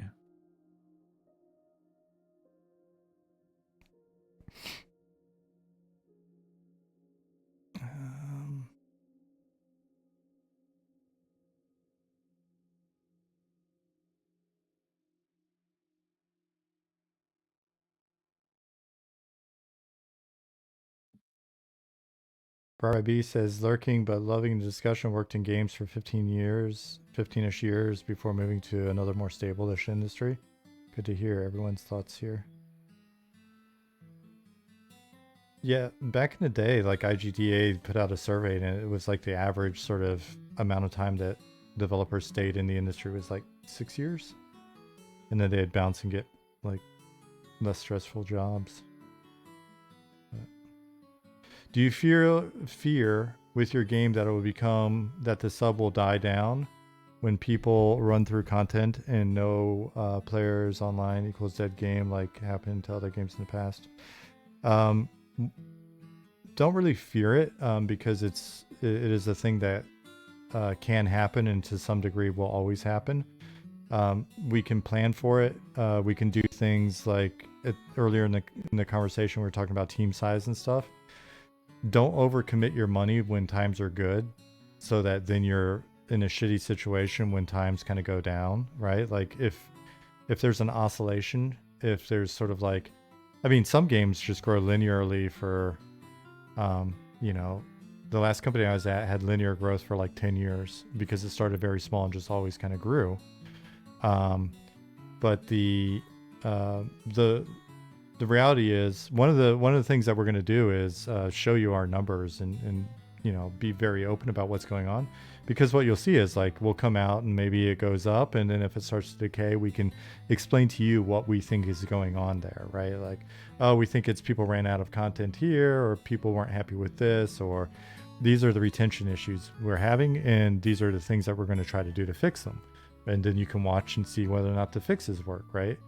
You know, companies turtle up and try to bullshit you about their numbers or the state of the game and all this other stuff because they're afraid that if they don't, you're going to be like rats on a sinking ship or something and scatter because you're like, oh, it's not perfect.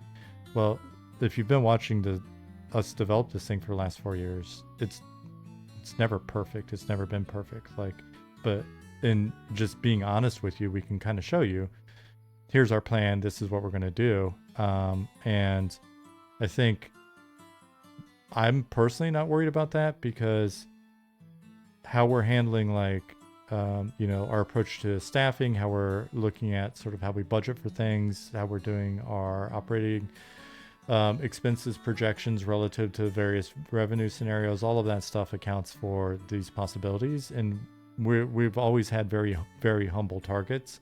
If we exceed those humble targets, the challenge for the team will also be the opposite. And this is something we talk about internally. It's also dangerous when a game does much better than expected and then maybe starts to fall off or whatever. If we're doing better than expected, we put that shit away for a rainy day, right? So like we don't go, oh man, let's hire 50 more people or whatever, right? Like we always keep sort of the long long range plan in mind. And if we do worse than expected, we grind and we try to make it, make the game better and earn your business. If we do better than expected, we keep our heads, we keep moving, with the plan that we had in mind and don't get crazy. And we kind of go from there, right? So that's the approach.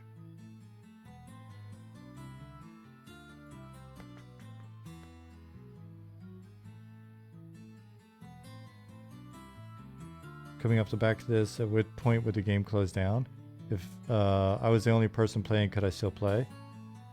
I think before we get to the point where the game's like, if we're getting to the point where we think the game's closing down, I wouldn't be shocked if you hear something from, based on stuff Ollie's said in the past and kind of our approach. I wouldn't be shocked if we kicked out our own emulators and just went open source or something, if it was just kind of done for. There's Ollie. Ollie, if we got to the point where there's only like 10 people playing, would we just open source the game?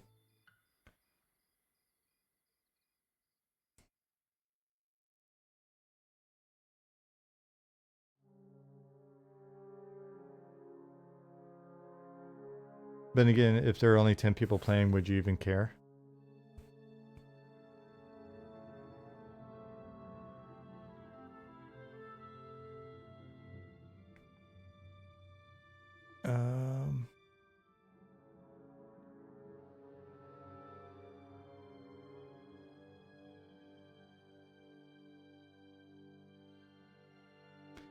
Callum, you're still talking about different subscription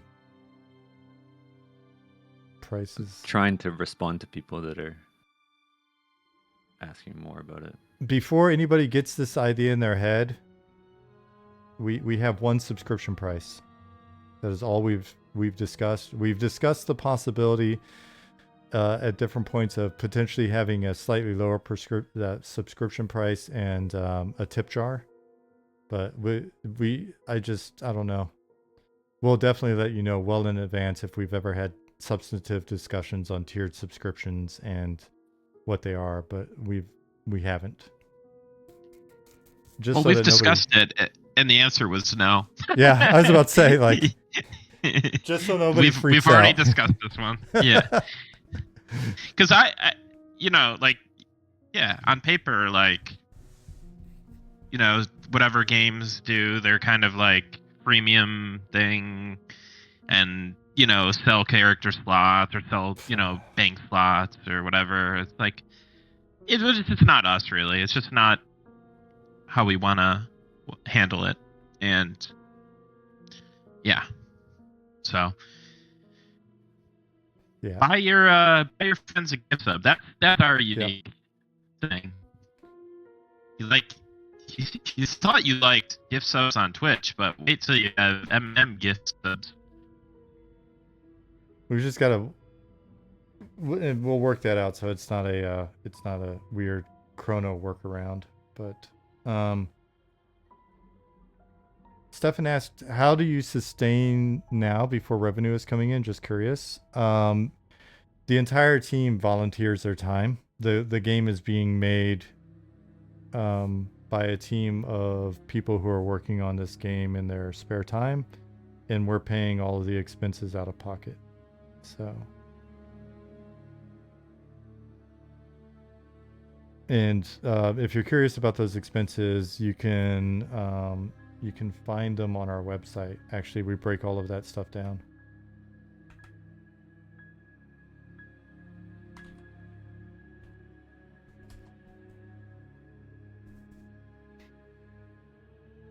Yeah, and the merch store will go live when we go into EA.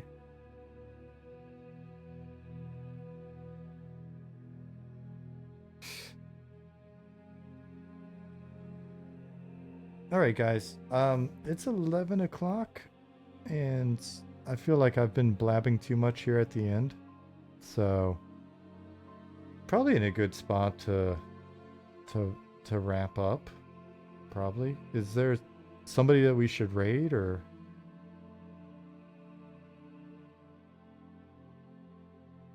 I thought ZBrush was streaming.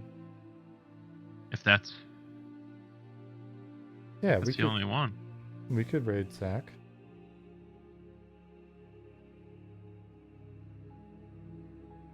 Cool. All right, guys. You don't see Zach on? Is he not on? Let me look. He's on. Okay, he's on. Cool. Perfect.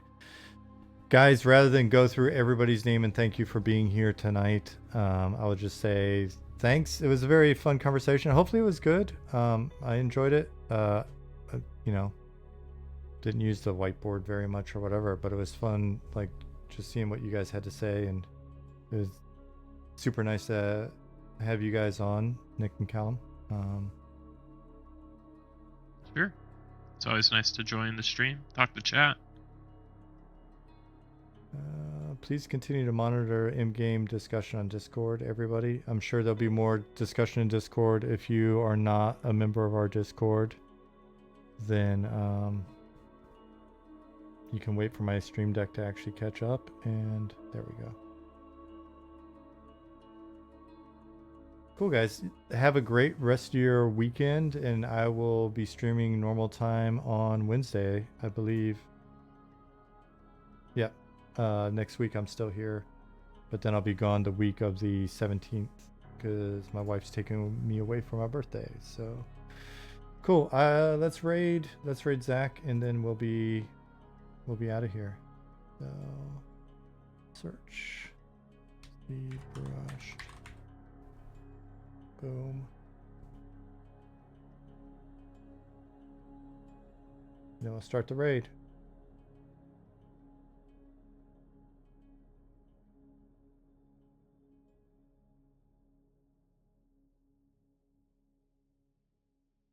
All right, guys, have a good one. Raiding now.